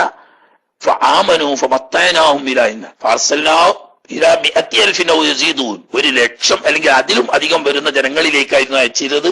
ഫആമനു, അവരെല്ലാവരും വിശ്വസിക്കുകയും അവര് ബഹുമാനപ്പെട്ട യൂനുസ് നബി അലൈഹി സ്വലാമിനെ ആദരപൂർവ്വം സ്വീകരിക്കുകയും അദ്ദേഹം സന്തോഷമായി അവരെ ജീവിക്കുകയും ചെയ്തു. അപ്പൊ ഈ രക്ഷകയും സംഗമത്തിന് കാരണവുമായത് ഇശാ വഖത്തിലായതുകൊണ്ട് ബഹുമാനപ്പെട്ട യൂനുസ് നബി അലൈഹി സ്വലാം ശുക്റായിട്ട് ഇശാ നിസ്കരിച്ചു. അങ്ങനെ യൂനുസ് നബി അലൈഹി സ്വലാമിന്റെ നിഅമത്തിന് ശുക്റായിട്ടുള്ള ഇശാ, യാക്കൂബ് നബി അലൈഹി സ്വലാമിന്റെ സമാഗമം ആകുന്ന നിഅമത്തിന് ശുക്റായിട്ട് മഗ്രിബ്, സുലൈമാൻ നബി അലൈഹി സ്വലാമിന്റെ പ്രത്യേകമായ ലോക ചക്രവർത്തി സ്ഥാനവും ജിന്നുകൾക്ക് ഉൾപ്പെടെയുള്ള രാജാധികാരവും കൊടുത്തുകൊണ്ട് അല്ലാഹു തആല അനുഗ്രഹിച്ച് പരീക്ഷണത്തിന് രക്ഷപ്പെടുത്തിയ അതിന് ശുക്രായിക്കൊണ്ടുള്ള അസറും, ദാവൂദ് നബി അലൈഹി സ്വലാമിന് അല്ലാഹു സുബ്ഹാനഹു വ തആല തന്റെ അടുക്കൽ വന്നുപോയ ചെറിയൊരു വീഴ്ചയിൽ മാപ്പിരുന്നപ്പോൾ തൗബ ചെയ്ത് കൊടുത്തത് കൊണ്ടുള്ള നിഅമത്തിന് ശുക്ർ ആയിക്കൊണ്ടുള്ള ദുഹറും, ബഹുമാനപ്പെട്ട ആദം നബി അലൈഹി സ്വലാമിനെ ഭൂമിയിലേക്ക് ഇറക്കി രാത്രി കൊണ്ട് വേജാറായി പകലിന്റെ വെളിച്ചം കണ്ട് സന്തോഷത്തോടു കൂടി നിസ്കരിച്ച ആ സുബഹിയും, ഈ 5 പ്രധാനപ്പെട്ട അമ്പിയാക്കന്മാരുടെ പ്രധാനപ്പെട്ട 5 സംഗതികളെ, സംഭവങ്ങളെ, ചരിത്രങ്ങളെ അനുസ്മരിക്കുക എന്ന മൗലിദ് ഖിയാമത്ത് നാൾ വരെ നിലനിർത്താനും അതിൽ നിന്ന് ഗുണപാഠം ഉൾക്കൊള്ളാനും വേണ്ടി ഈ 5 നിസ്കാരവും കൂടി ഒന്നിച്ച് നമുക്ക് തന്നു അലൈഹി വസ്സലാത്തു വസ്സലാം. സാധാരണ ഞാൻ പറയാറില്ല, അതൊക്കെ ചൊറുക്കൂട്ടി പറഞ്ഞ ഓരോ കഥ ഓരോ ദിവസം പറയണം. ഞമ്മക്ക് അതിന് ബാലറിയുടെ പരിപാടി ഇല്ലല്ലോ, എനിക്കിട്ട് അറിയില്ല. ആട്ടെ, ഞാൻ എന്തായാലും അങ്ങനെ കല്ലേരിയും CM സഹായും രണ്ടാളും കൂടി അങ്ങനെ പറഞ്ഞപ്പോ ഒന്ന് ചെറുതായിട്ട് ചുരുക്കി പറഞ്ഞതാ. അടഞ്ഞ വിഷയത്തിലേക്ക് തന്നെ വരാം. ബിസ്മില്ലാഹിർ റഹ്മാനിർ റഹീം വബിഹി നസ്തഈൻ. അവിടെ ഇന്നലെ വെച്ചതാ, ഇന്നലെ ഓതി വെച്ച സ്ഥലമാണ്. പിന്നെ അവിടുന്ന് ഇങ്ങോട്ട് അഞ്ഞോതാള് വായനം. നീ മനസ്സിലാക്കിക്കൊള്ളുക, അന്ന സ്വലാത്ത, നിശ്ചയമായും 5 വഖത്ത് നിസ്കാരങ്ങളിൽപ്പെട്ട ഓരോ നിസ്കാരവും, തെജിബു, അതാത് നിസ്കാരം നിർബന്ധമാകുന്നത്, ബി അവലിൽ വഖത്തി, വഖത്തിന്റെ പ്രാരംഭം കൊണ്ടാണ്. 5 വഖത്തും തുടക്കവും ഒടുക്കവും നമ്മൾ വിശദീകരിച്ചു കഴിഞ്ഞു. ഇനി എപ്പോഴാണ് ഈ നിസ്കാരം ഉജൂബാകുന്നത്? ളുഹറിന്റെ വഖത്ത് കടക്കലോട് കൂടി അതിന്റെ തുടക്കം മുതൽ ളുഹർ ഉജൂബായി. അതുപോലെ 5 വഖത്തും അതിന്റെ വഖത്ത് കടക്കലോട് കൂടി നിസ്കാരം ഉജൂബായി. പക്ഷെ എങ്ങനെ? ഉജൂബൻ മുവസ്സൻ, വുസ്അത്തുള്ള വിശാലതയുള്ള ഉജൂബ. എന്നാ ഉജൂബ് 2 നിലക്കുണ്ടാവും. ഉജൂബ് മുദയ്യഖ് എന്നും ഉജൂബ് മുവസ്സ എന്നും. മുദയ്യഖ് കാരണം ഇടുക്കമായത്, ഇപ്പൊ തന്നെ ചെയ്യുള്ളൂ, അങ്ങോട്ട് അനങ്ങാൻ പാടില്ല എന്നുള്ളവർക്ക്. അതേ സമയത്ത് ചെയ്യണം, പക്ഷെ സൗകര്യം പോലെ ചെയ്താൽ മതി എന്നുള്ള, അതാണ് ഇപ്പൊ മുവസ്സായ. ഈ മുവസ്സായ നിലക്കുള്ള ഉജൂബാണെന്നത് കൊണ്ട് ഫലഹു, ഒരു മുക്കല്ലഫായ മനുഷ്യന് പറ്റും, അത്തഖീറു, നിസ്കാരത്തെ പിന്തിക്കാം, അൻ അവലിഹി, വഖത്തിന്റെ തുടക്കത്തിൽ നിന്നും പിന്തിക്കാം. ഏത് വരെ ആവാം? ഇതാ വഖത്തിൻ, ഒരു സമയം വരെ പിന്തിക്കാം, പിന്നെ പിന്തിക്കാൻ പാടില്ല. ഏതാണ് സമയം? യസഉഹ, ഈ നിസ്കാരത്തിന് സൗകര്യമാകുന്ന ഒരു സമയം. നിസ്കാരത്തിന്റെ ഫർളുകൾ മുഴുവനും മിതമായ രീതിയിൽ എടുത്തുകൊണ്ട് നിർവഹിക്കാൻ ആവശ്യമാവുന്ന ഒരു സമയം വരെ പിന്തിക്കുക. അവിടെ എത്തിയാൽ പിന്നെ മുദയ്യഖായി, പിന്നെ അനങ്ങാൻ പാടില്ല, അപ്പം നിസ്കരിച്ചോളണം. അതായത് വല്ലാതെ തിരക്കൂട്ടിയിട്ടുമല്ല, വല്ലാതെ പതുക്കിയല്ല, ഒരു മിതമായ ഓപ്പോസിറ്റായ നിലക്ക്, മിതമായ നിലക്ക് ഫർളുകൾ മുഴുവനും എടുത്തുകൊണ്ട് നിസ്കരിക്കാൻ ആവശ്യമായ സമയം ഇനി ബാക്കിയുള്ളൂ എങ്കിൽ അവിടെ എത്തിയാൽ പിന്നെ പിന്തിക്കാൻ പാടില്ല. അപ്പൊ മുദയ്യഖായി, അതുവരെ മുവസ്സ. അപ്പൊ ഇത്രയും വരെയുള്ള സമയം പിന്തിക്കാനുള്ള അനുവാദത്തോടു കൂടി വഖത്തിന്റെ തുടക്കം മുതൽ തന്നെ നിസ്കാരം നിർബന്ധമായി എന്ന് പറഞ്ഞപ്പോ എന്താ? ളുഹറായാൽ അസറാടേന്റെ അടുത്ത് നിസ്കരിച്ചാൽ മതി എന്നല്ലേ പറഞ്ഞതിന്റെ അർത്ഥം? അസറായാൽ മഗ്രിബാനേന്റെ അടുത്ത് നിസ്കരിച്ചാൽ മതി എന്നല്ലേ? എന്നാ അങ്ങനെയല്ല. അതിന് പറയുന്നത് ഒരു ഷർത്തുണ്ട്, ബിഷർത്തി അയ്യാസിമ, അവൻ കരുതി ഉറപ്പിക്കണം എന്ന ഷർത്തുണ്ട്. ഏത്? വക്ത് മുവസ്സാണെങ്കിൽ ഒന്നിരിക്കൽ വക്തായ ഉടനെ നിസ്കരിക്കുക. അല്ല നീ നിസ്കാരത്തിന് വിശാലമാവുന്ന ഒരു സമയം മാത്രം ബാക്കിയാവുന്നത് വരെ വേണമെങ്കിൽ പിന്തിക്കാൻ പറഞ്ഞല്ലോ. ആ പിന്തിക്കണമെങ്കിൽ ഒരു ഷർത്തുണ്ട്, വക്തിൽ ചെയ്യും എന്ന് അസ്മ ചെയ്യണം. രണ്ട് ജാതി അസ്മ ഉണ്ട് എന്നാ. ആ ഒന്നാമത്തെ അസ്മ നമ്മളൊന്നും ചെയ്തോന്ന് അല്ലാഹു ആലം, എനിക്കറിയില്ല.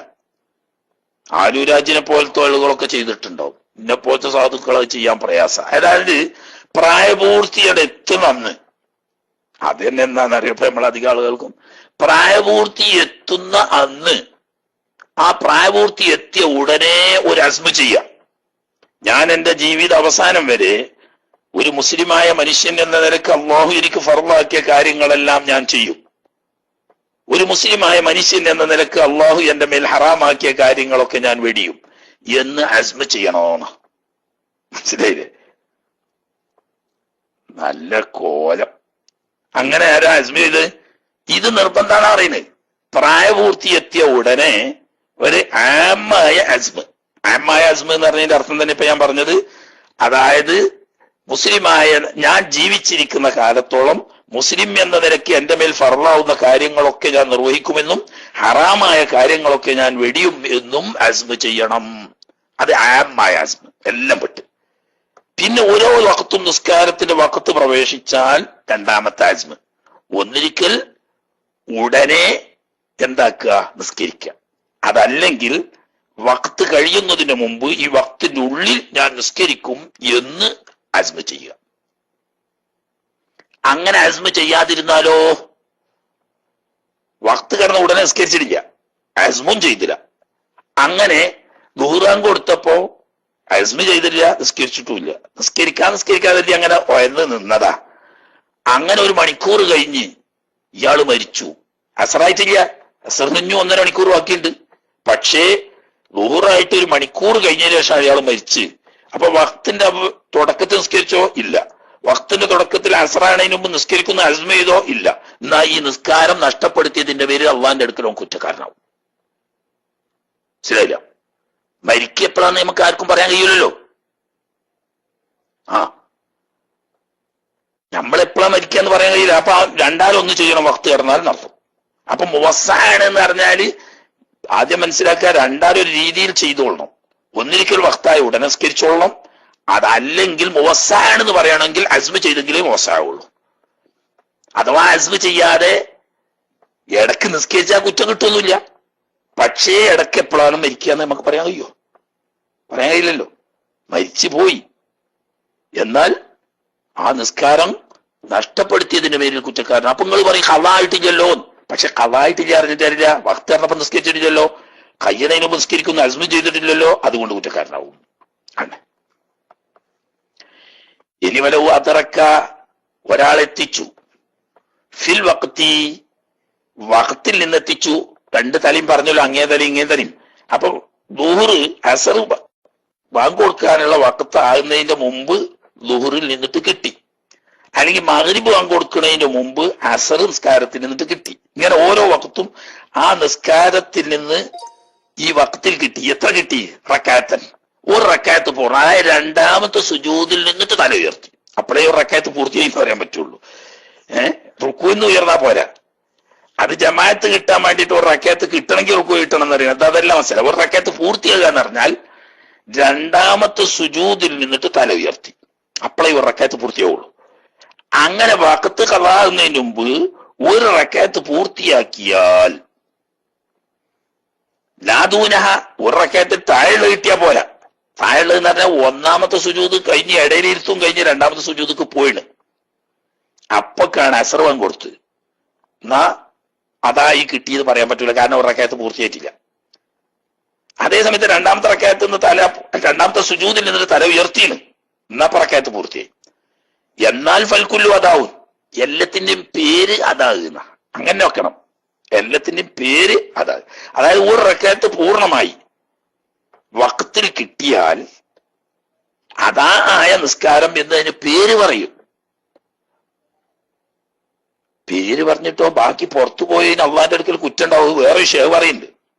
വയില്ല, ഒരു റക്കാത്ത് പൂർത്തിയായില്ല. അപ്പൊ ഉദാഹരണം പറഞ്ഞാൽ ഒന്നാമത്തെ റക്കാത്ത് സുജൂദ് വരെ, രണ്ടാമത്തെ സുജൂദിലെത്തിന്. പക്ഷെ രണ്ടാമത്തെ സുജൂദിന് തല ഉയർത്തുന്നതിന് മുമ്പ് അസ്റാൻ കൊടുത്തു. എന്നാൽ ഫഖവാഉൻ, മുഴുവനും ഖളാ. അപ്പൊ വഖത്തിൽ നിന്ന് ഒരു റക്കാത്തിൽ താഴെ കിട്ടിയാൽ നിസ്കാരം മുഴുവനായും ഖളാ എന്നാണ് പേര് പറയാ. അതേ സമയത്ത് ഒരു റക്കാത്ത് പൂർണ്ണമായി വഖത്തിൽ കിട്ടിയാൽ മുഴുവനായും അതാ എന്ന് പറയും. ഉസൂലിൽ വലിയ ചർച്ചയുള്ള വിഷയമാണ്, മനസ്സിലായില്ലേ? ശരിക്കും പറഞ്ഞാൽ കിട്ടിയത് അതാവും, ബാക്കിയുള്ളത് ഖളാവും എന്ന് പറയണം. അതാണ് ഉസൂലിന്റെ കാര്യം. പക്ഷെ ഹദീസിൽ പറഞ്ഞിട്ടുണ്ട്, മൻ അദറക റകഅത്തൻ മിന സ്വലാത്തി ഫഖദ് അദറക സ്വലാ എന്ന ഹദീസ് ഉണ്ട്. അതാണ് അതിന്റെ തെളിവ്.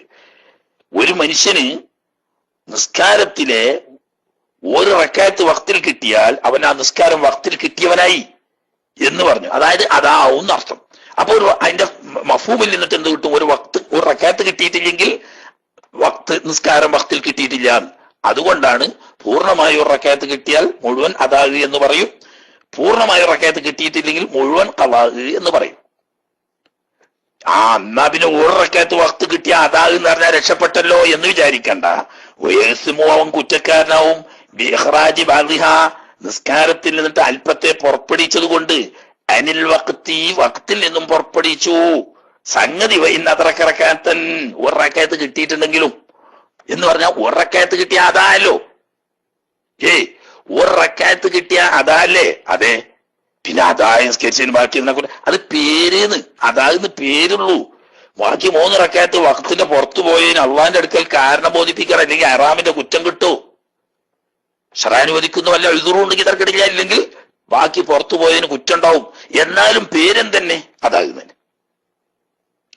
അപ്പോ ഒരു റക്കാത്ത് വഖത്തിൽ കിട്ടിയാൽ അതാകുന്ന പേര് പറയും, ഒരു റക്കാത്തിൽ താഴെയാണെങ്കിൽ ഖളാ എന്ന് പറയും. ഏതായാലും സലാം വീട്ടുന്നത് ഉൾപ്പെടെ ഒരു റുക്കിന്, അവസാനത്തെ റുക്കിനാണല്ലോ ഇപ്പൊ സലാം വീട്ടുക.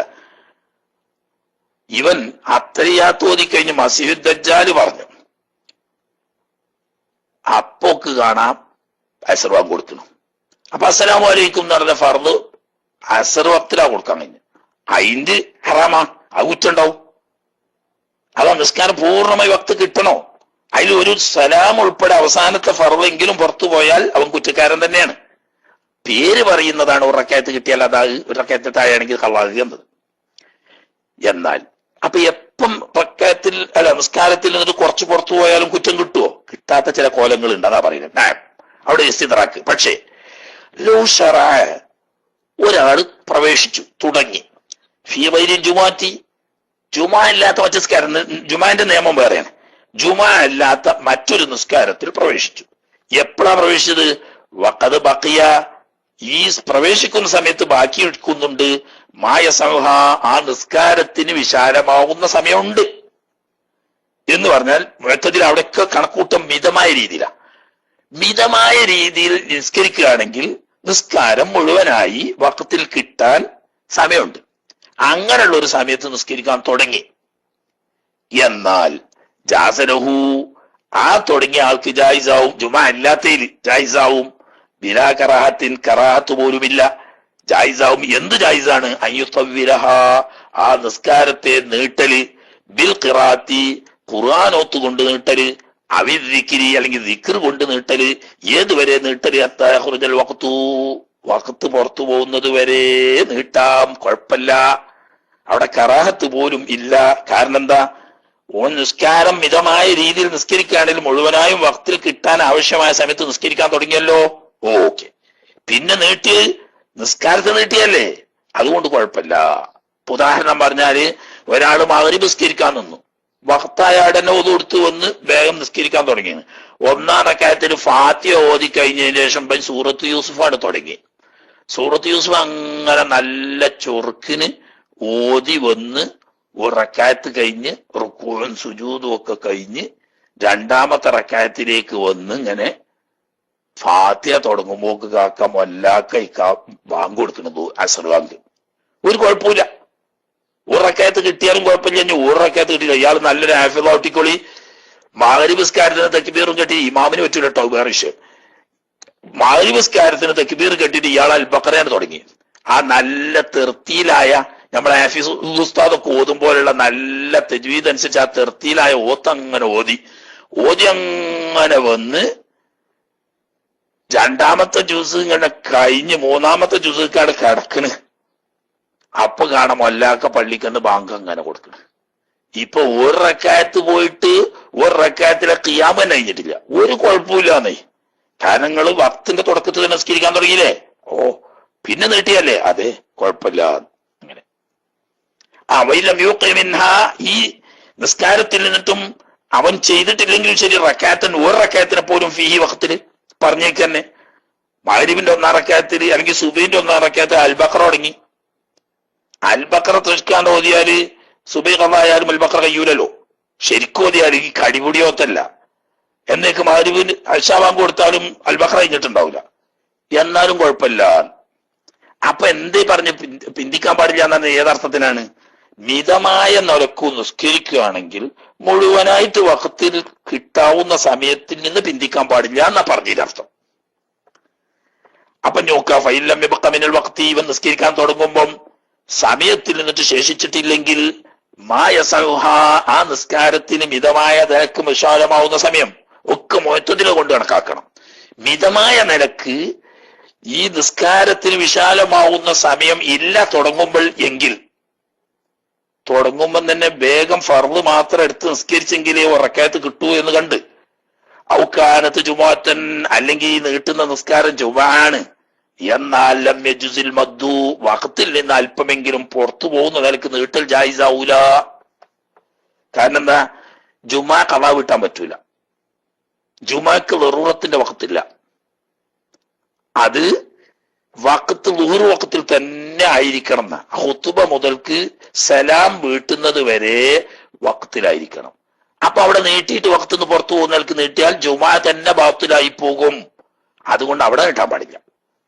അതുപോലെ തന്നെ മുഅത്തദിലായ നിലക്ക് ഫർള് മാത്രം എടുത്ത് നിസ്കരിക്കുകയാണെങ്കിൽ വഖത്തിൽ മുഴുവനായിട്ട് കിട്ടാൻ സമയമില്ലാത്ത സമയത്താണെങ്കിൽ ഉറക്കത്തെങ്കിലും വഖത്ത് കിട്ടാൻ വേണ്ടിയിട്ട് നിസ്കരിക്കാൻ വേണ്ട, അവിടെ പിന്നെ നീട്ടാൻ പാടില്ല. ഇനി വലായുസുന്നു, സുന്നത്താക്കപ്പെടില്ല അൽ ഇഖ്തിസാർ വല അർക്കാനി സ്വലാത്തി, നിസ്കാരത്തിന്റെ ഫർള് മാത്രം എടുക്കല്.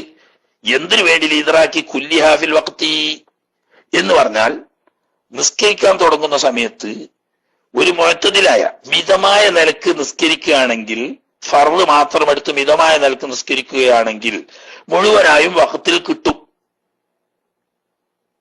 അങ്ങനത്തെ ഒരു സമയത്ത് നിസ്കരിക്കുകയാണെങ്കിൽ അവിടെ ഫർള് മാത്രം എടുത്ത് നിസ്കരിക്കേണ്ട ആവശ്യമൊന്നുമില്ല. സുന്നത്തൊക്കെ എടുത്ത് തന്നെ നിസ്കരിക്കാം. അപ്പൊ കുറച്ച് പുറത്തു പോകും, കുഴപ്പമില്ല.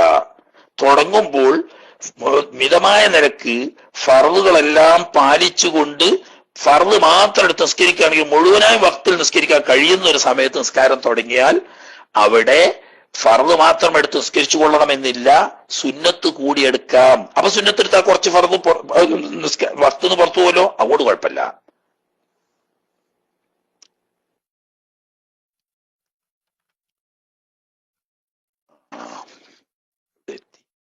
ഇത് നോക്കല്ലേ ഫറോൻ കിതാബിലേക്ക് തോന്നുന്നില്ല. ഇന്നലെ ഓതിയന്റെ ബാക്കി ഇന്നലെ അങ്ങനെ വിശദീകരിക്കാൻ പറഞ്ഞപ്പോ ഒരു 10 മിനിറ്റ് അയിമക്ക് ആണ് ഷോലായതാ.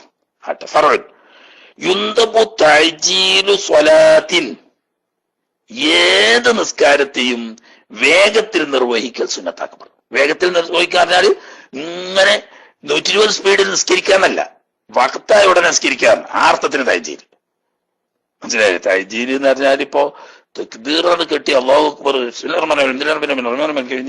അല്ലാഹു അക്ബർ അങ്ങനെ നിസ്കരിക്കലും ഇസ്രാ, അതല്ല തഅജീൽ. മറിച്ച് വഖത്തായാൽ ഉടനെ നിസ്കരിക്കാം.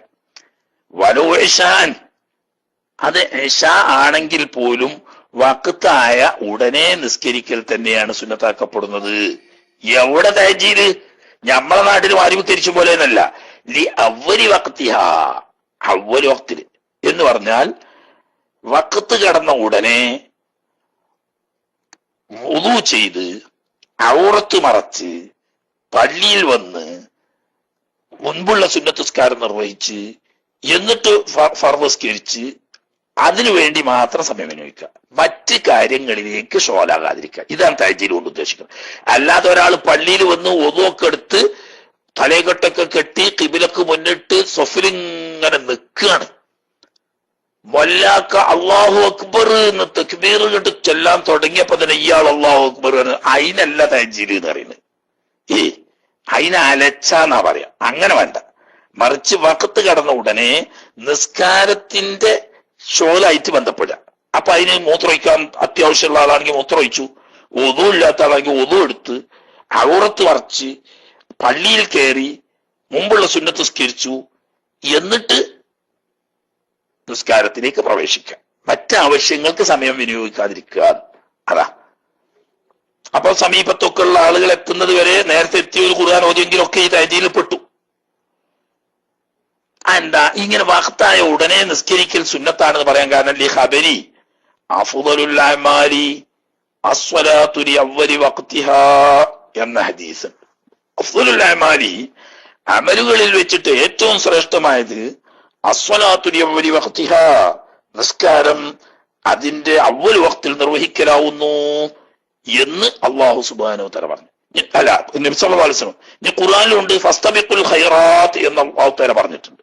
ഫസ്തബിഖുൽ ഖൈറാത്ത്, ഖൈറായ കാര്യങ്ങളിലേക്ക് നിങ്ങൾ ഉളരുവീൻ. ആ ഇസ്തിബാഖ് എന്ന് പറഞ്ഞ ആ ഉളറല് ഈ അസ്വലാത്തുൽ അവ്വലി വഖ്തിഹ എന്ന് പറഞ്ഞത് അതിൽപ്പെട്ട ഏറ്റവും ഉത്തമമായതാണ്. അതിന് ഇശാ ഉൾപ്പെടെ പെട്ടു. എന്താ അങ്ങനെ പറയാൻ കാരണം എന്ന് വെച്ചാൽ ചില ഇമാമിങ്ങൾ പറഞ്ഞിട്ടുണ്ട് ഇശായിന് അല്പ പിന്തിക്കലാണ് ഉത്തമം. അതിന് കാരണം എന്താ, ചുരുക്കം ചില ദിവസങ്ങളിൽ നബി സല്ലല്ലാഹു അലൈഹി വസല്ലമ തങ്ങൾ നിസ്കാരം ഇശാ കുറച്ച് പിന്തിച്ച് നിസ്കരിച്ചിട്ടുണ്ട്. അതിന് വലിയ ഫളീലത്തും പറഞ്ഞിട്ടുണ്ട്. പക്ഷേ ഈ ഹദീസും ഈ ആയത്തും ധ്വനിപ്പിക്കുന്നതും സ്ഥിരമായ നബി സല്ലല്ലാഹു അലൈഹി വസല്ലമയുടെ പ്രവർത്തനവും വഖ്തായ ഉടനെ നിസ്കരിക്കലാണ്. അപ്പൊ അതാണ് ഉത്തമത്. മറ്റേത് ചില പ്രത്യേക കാരണങ്ങൾ ഉള്ളപ്പോൾ ചിലപ്പോൾ പിന്തിച്ചാൽ കുഴപ്പമില്ല എന്ന് പഠിപ്പിക്കാൻ വേണ്ടിയിട്ടുള്ളതാണ്. അതാണ് ഇശാ ഉൾപ്പെടെ അവ്വൽ വഖ്തിൽ നിസ്കരിക്കലാണ് സുന്നത്ത് എന്ന് പറയാൻ കാരണം. ഇനി വേറെ വിഷയം, ഈ നിസ്കാരത്തെ പിന്തിക്കൽ അൻ അവ്വലിഹി, അവ്വൽ വഖ്തിനെ തൊട്ട് പിന്തിക്കൽ സുന്നത്താക്കപ്പെടും. എന്തിന് സുന്നത്ത്? ലിതയഖുനി ജമാഅത്തിൻ, ജമാഅത്ത് കിട്ടുമെന്ന് ഉറപ്പുണ്ടായതിനു വേണ്ടിയിട്ട്. അസ്നാഹു വഖ്തിന്റെ ഇടക്ക് അവ്വൽ വഖ്ത് കഴിയും, എന്നാ എന്താവൂല്ല, ലാസ്റ്റ് ഖളാ എന്ന അവസ്ഥക്ക് എത്തൂല്ല. അപ്പൊ നിസ്കാരത്തിന് മുഴത്തതിനായ നിലക്കൊരു നിസ്കാരം വഖ്തിൽ പൂർണ്ണമായി കിട്ടാൻ സൗകര്യപ്പെടുന്ന ഒരു സമയം, ആ സമയത്തിൽ ജമാഅത്ത് കിട്ടുന്ന ഉറപ്പുണ്ടെങ്കിൽ അതിലേക്ക് പിന്തിക്കൽ സുന്നത്താണ്. അപ്പൊ എന്താ കാരണം? രണ്ട് കാര്യം അവിടെ ഉള്ളത്. ഒന്ന് ജമാഅത്തിന്റെ ഫളീലത്ത് എന്ന് പറയുന്ന ഒരു മഹത്വവും, മറ്റൊന്ന് അവ്വൽ വഖ്തിന്റെ ഫളീലത്ത് എന്ന് പറയുന്ന ഒരു മഹത്വം. ജമാഅത്തിന്റെ ഫളീലത്ത് പറഞ്ഞ നിസ്കാരത്തിന്റെ റാത്തുമായി ബന്ധപ്പെട്ട ഫളീലത്താണ്. അവ്വൽ വഖ്ത് എന്ന് പറയുന്നത് വഖ്തുമായിട്ട് ബന്ധപ്പെട്ട ഫളീലത്താണ്. വഖ്തുമായിട്ട് ബന്ധപ്പെട്ട ഫളീലത്തിനേക്കാൾ മുൻഗണന കൊടുക്കുക നിസ്കാരത്തിന്റെ റാത്തുമായി ബന്ധപ്പെട്ട ഫളീലത്ത്. അതുകൊണ്ട് ജമാഅത്തിനാണ് അവിടെ മുൻഗണന കൊടുക്കേണ്ടത്. അതെന്താ? ജമാഅത്ത് കിട്ടുന്ന ഉറപ്പുണ്ടെങ്കിൽ അതാണ് അവിടെ പിന്തിക്കൽ വളരെ മോശമാവുന്ന നിലക്ക് എന്നല്ല, വളരെ അമിതമായാലും ശരി എന്നർത്ഥം. എന്നാൽ ളുഹ്റാൻ കൊടുത്ത് 12:30 ളുഹ്റാൻ കൊടുത്തു, 1:30 ജമാഅത്ത് തുടങ്ങിയിട്ടില്ല, 2 മണിയായിട്ടും തുടങ്ങിയിട്ടില്ല, 2:30 ഓ 12:30 വാങ്ങി കൊടുത്തിട്ട് 2:30 ജമാഅത്ത് ഇട്ടുള്ളൂ. എന്നാലും കുഴപ്പമില്ല, കാരണം 2:30 സ്കരിച്ചാലും പിന്നീണ്ടല്ലോ 1 മണിക്കൂർ ഇതിന്റെ അപ്പുറം ബാക്കി. അപ്പൊ അതുകൊണ്ട് ദീർഘമായി പിന്തിച്ചാലും കുഴപ്പമൊന്നുമില്ല. പക്ഷെ ഒരു ഷർത്തുണ്ട്, മാലം എളുക്കിൽ വഖ്തു, വഖ്ത് എടുക്കമാകാത്തോടത്തോളം. വഖ്ത് എടുക്കമാകാൻ പാടില്ല എന്ന് പറഞ്ഞാൽ മിതമായ നിലക്ക് ഫർള് മാത്രം എടുത്തുകൊണ്ട് നിസ്കരിക്കാൻ മാത്രം ബാക്കിയാവുന്ന സമയമാകുമ്പോൾ ഇടുങ്ങി അവിടക്ക് പിന്തിക്കാൻ പാടില്ല. അതുവരെ പിന്തിക്കൽ സുന്നത്താണ്. കാരണം ജമാഅത്ത് എന്ന് പറയുന്ന നിസ്കാരത്തിന്റെ റാത്തുമായി ബന്ധപ്പെട്ട ഫളീലത്താണ്. അത് കിട്ടാൻ വേണ്ടിയിട്ട് പിന്തിക്കലാണ് ഈ വഖ്തുമായിട്ട് ബന്ധപ്പെട്ട ഫളീലത്ത്. അവ്വൽ വഖ്ത് നിസ്കരിക്കാൻ പറഞ്ഞാൽ ആ സുന്നത്തിനേക്കാളും മുൻഗണന കൊടുക്കേണ്ടത്. ഇനി വനിവന്യഹ, ജമാഅത്ത് കിട്ടുമെന്ന വന്നുണ്ടെങ്കിലും ആ വന്നിന്റെ പേരിൽ പിന്തിക്കൽ സുന്നത്താക്കപ്പെടും. പക്ഷെ അവിടെ ഷർത്തുണ്ട്, ഇദാലം യഫ്ഹഷ് ഉർഫൻ, ഉറുഫ് സാധാരണ നാട്ടടപ്പനുസരിച്ച് അമിതമായ ദീർഘം വരാതിരുന്ന. ഉദാഹരണം, 12:30 വാങ്ങി കൊടുത്തിട്ട് 1 മണി വരെ കാത്തുന്നാൽ ജമാഅത്ത് കിട്ടും എന്ന് ധാരണ ഉണ്ടെങ്കിൽ ഓക്കെ.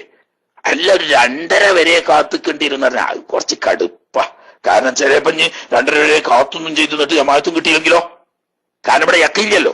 യക്കീനുള്ളോടത്ത് വഖ്ത് എടുക്കമാകാത്തോടത്തോളം എത്രയും പിന്തിക്കാം. വന്നുള്ളോടത്ത് അമിതമാകാത്ത പിന്തിക്കൽ ആവാം.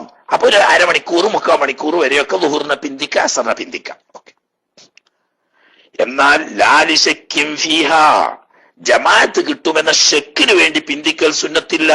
മുത്ലഖൻ, മുത്ലഖൻ എന്ന് പറഞ്ഞാൽ പിന്തിക്കല് ദീർഘമാകട്ടെ ദീർഘമാകാതിരിക്കട്ടെ രണ്ടായാലും ഷെക്കിന് വേണ്ടി പിന്തിക്കേണ്ടതില്ല. എന്തുകൊണ്ട്? വഖ്തിന്റെ ഫളീലത്ത് പറഞ്ഞ ഇവിടെ യഖീനുള്ളതാ. അത് വിട്ടുകാണ്ട് വന്നും പോലും ഇല്ലാത്ത ഷെക്കിന് വേണ്ടി പിന്തിക്കാൻ പാടില്ല. അത് എന്തുപോലെ ഉണ്ടാവും? കൈ കിട്ടിയതിനെ വിട്ടിട്ട് പറക്കണതിനെ പിടിക്കാൻ പാഞ്ഞേക്കുണ്ടാവും. കൈ കിട്ടിയത് വിട്ടപ്പോ അത് പോവുകയും ചെയ്ത്, പറക്കണോട്ട് കിട്ടിയില്ല, അപ്പൊ രണ്ടും പോവും. അതേ സമയത്ത് കൈ കിട്ടി അവിടെ പിടിച്ചു വെച്ചിട്ടുണ്ടെങ്കിലോ പറക്കണ കിട്ടിയെങ്കിൽ കിട്ടട്ടെ, അല്ലെങ്കിൽ നിൽക്കുമല്ലോ. അപ്പൊ അവലൊത്തിന്റെ ഫളീലത്തെങ്കിലും കിട്ടും. അപ്പൊ ഷെക്ക് ജമാഅത്ത് കിട്ടാനും കിട്ടാതിരിക്കാനും സാധ്യത ഉണ്ട് എന്നുള്ള അവസ്ഥയാണെങ്കിൽ പിന്തിക്കാൻ പാടില്ല, സുന്നത്തില്ല. അതേസമയത്ത് ഒന്നുണ്ടെങ്കിൽ അമിതമാകാത്തവർക്ക് പിന്തിക്ക. യഖീനാണെങ്കിൽ അമിതമായാലും വഖ്ത് ഇടുക്കമാകാത്തോടത്തോളം പിന്തിക്കൽ സുന്നത്താവുന്നു. ആ ഫറകാരിയെത്തിക്ക കുറച്ചുകൂടി ഉള്ളൂ. എരിവൽ ജമാഅത്തുൽ ഖലീലത്തു അവ്വലുൽ വഖ്തി. ഇനി അവ്വൽ വഖ്ത് കടന്ന ഉടനെ കിട്ടുന്ന കുറഞ്ഞ ജമാഅത്ത് 2 or 3 ആളേ ഉള്ളൂ. അതാണ് അഫ്ളു മിനൽ കസീറത്തി ഫി ആഖിറഹു. വഖ്തിന്റെ അവസാനത്തിൽ കിട്ടുന്ന ധാരാളം ആളുള്ള ജമാഅത്തിനെക്കാട്ടിന് അഫ്ളൽ എന്ന് പറഞ്ഞാൽ ബാങ്ക് കൊടുത്താട് നിസ്കരിക്കുകയാണെങ്കിൽ 2 or 3 ആളുണ്ടാവും. അതേ സമയത്ത് 1 മണിക്കൂർ കഴിഞ്ഞാൽ കുറെ ആള് വരും. എന്നാൽ ഈ 1 മണിക്കൂർ കഴിഞ്ഞിട്ട് കുറെ ആളുള്ള ജമാഅത്തിലേക്ക് കാത്തിക്കുന്നതിനെക്കാട്ടിലും ഇപ്പൊ ഉള്ള 2 or 3 ആളുള്ള ജമാഅത്തിൽ നിസ്കരിക്കണം. കാരണം രണ്ടും കിട്ടി. അവലത്തിന്റെ ഫളീലത്ത് അതും കിട്ടി, ജമാഅത്തിന്റെ ഫളീലത്തും കിട്ടിയല്ലോ. അപ്പൊ എണ്ണം കുറയാ എന്നുള്ളതുകൊണ്ട് കുഴപ്പമില്ല, ജമാഅത്തിന്റെ കൂലി കിട്ടും. എണ്ണ ഏറുന്നതുകൊണ്ട് കൂലി ഏറണ്ട് എന്നുള്ളത് ശരി തന്നെ. പക്ഷെ ഈ അവലത്തിന്റെ ഫളീലത്തിന് തുല്യമാവൂല അത്. ഇനി വേറെ വയുഅഖിറുൽ മുഹ്രിമു, ഹജ്ജിന് ഇഹ്റാം ചെയ്ത ആള് പിന്തിക്കണം. സ്വലാത്തുൽ ഇശായി, ഇശാ നിസ്കാരത്തെ പിന്തിക്കണം. വുജൂബൻ, പിന്തിക്കൽ വുജൂബ് തന്നെയാണ്. എന്തിനു വേണ്ടി പിന്തിക്കണം? ലി അജലി ഖൗഫി ഫവാത്തി ഹജ്ജിൻ, ഹജ്ജ് നഷ്ടപ്പെട്ടു പോകും എന്ന് പേടിച്ചാല്. എങ്ങനെ ഹജ്ജ് നഷ്ടപ്പെട്ടു പോലെ? ബിഫൗത്തിൽ വുഖൂഫി ബി അറഫ, അറഫയിൽ നിൽക്കൽ നഷ്ടപ്പെട്ടാൽ ഹജ്ജ് നഷ്ടപ്പെടുമല്ലോ. അങ്ങനെ അറഫയിൽ നിൽക്കൽ നഷ്ടപ്പെടും എന്ന് പേടിച്ചു. എങ്ങനെ? ലൗ സ്വല്ലഹ മുതമക്കിനൻ, ശരിക്കൊരു സ്ഥലത്ത് അടങ്ങി നിന്നുകൊണ്ട് ഇശാ നിസ്കരിച്ചാൽ സുബിയാണതിന് മുമ്പ് അറഫന്റെ മണ്ണിലെത്താൻ കഴിയില്ല എന്ന് പേടിച്ചാൽ അവിടെ നിസ്കരിക്കാൻ പാടില്ല, ഇശാ നിസ്കരിക്കാൻ പാടില്ല. അപ്പം ഇശാ ഖളാവും എന്ന് പറഞ്ഞാൽ 2 ഖളാവും. ഒരാള് ദുൽഹജ്ജ് 10 അന്ന് രാത്രി ഇഹ്റാം ചെയ്തിട്ട് വരികയാണ്. അന്ന് ഫജ്ർ വരെ അറഫന്റെ സമയം ഉണ്ടല്ലോ, ഹജ്ജിന് ഇഹ്റാം ചെയ്ത് വരിക.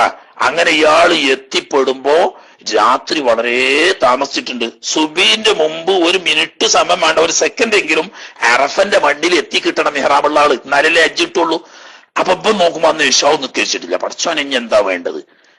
ഇപ്പൊ ഇവിടെ നിന്ന് ഇശാ നിസ്കരിച്ചിട്ട് അറഫയ്ക്ക് പോയാൽ അറഫ കിട്ടൂല, സുബിയാവും അറഫയിലെത്തുന്നതിന് മുമ്പ്. അപ്പൊ ഹജ്ജ് കളാവും. അല്ല, ഇശാ നിസ്കരിക്കാതെ വേഗം അറഫയിൽ പോയാലോ അറഫ കിട്ടും, പക്ഷെ ഇശാ കളാവും. ഇങ്ങനെ വന്നാൽ ഈ നിസ്കാരത്തെ പിന്തിച്ച് അറഫ എടുത്തോളണം. അപ്പോൾ ഇശാ കളാവുമല്ലോ, കളാ ആയിക്കോട്ടെ. കാരണം എന്താ? അന്ന കളാഹു, ഹജ്ജിനെ കളാ വിട്ടുക എന്ന് പറയുന്നത് സഅബുൻ, വളരെ ഞെരുക്കമേറിയതാ. അങ്ങനെ ഹജ്ജ് കളായ എന്ത് വേണം? തവാഫും സഅയും ചെയ്ത് തഹല്ലുലാവണം. പിറ്റത്തെ കൊല്ലം തന്നെ നിർബന്ധമായിട്ടും കളാ വീട്ടണം. കളാ വീട്ടുന്ന സമയത്ത് ഒരു ഫിദിയ ഇറക്കും വേണം. അടോ എന്ത് ബുദ്ധിമുട്ടൊക്കെ. കാരണം ഇട്ടറിഞ്ഞു പോകാൻ പറ്റൂല. ഹജ്ജ് ഫൗത്തായാലും തവാഫും സഅയും ചെയ്ത് തഹല്ലുലാവണം. എന്നാ ഹജ്ജ് കിട്ടുവോ? കിട്ടൂല. ഇതുകൊണ്ട് ഉംറ കിട്ടുവോ? അതും കിട്ടൂല. പിറ്റത്തെ കൊല്ലം കളാ വീട്ടാം, പിറ്റത്തെ കൊല്ലം തന്നെ വീട്ടണം. പിന്നെ അതിന്റെ പുറമെ എന്തും വേണം? ഫിദിയും വേണം. ഇത്രയും ബുദ്ധിമുട്ടല്ലേ? ഇശാ എന്ന് പറഞ്ഞാൽ പിന്നെയാണ് നിക്കേശൂടെ.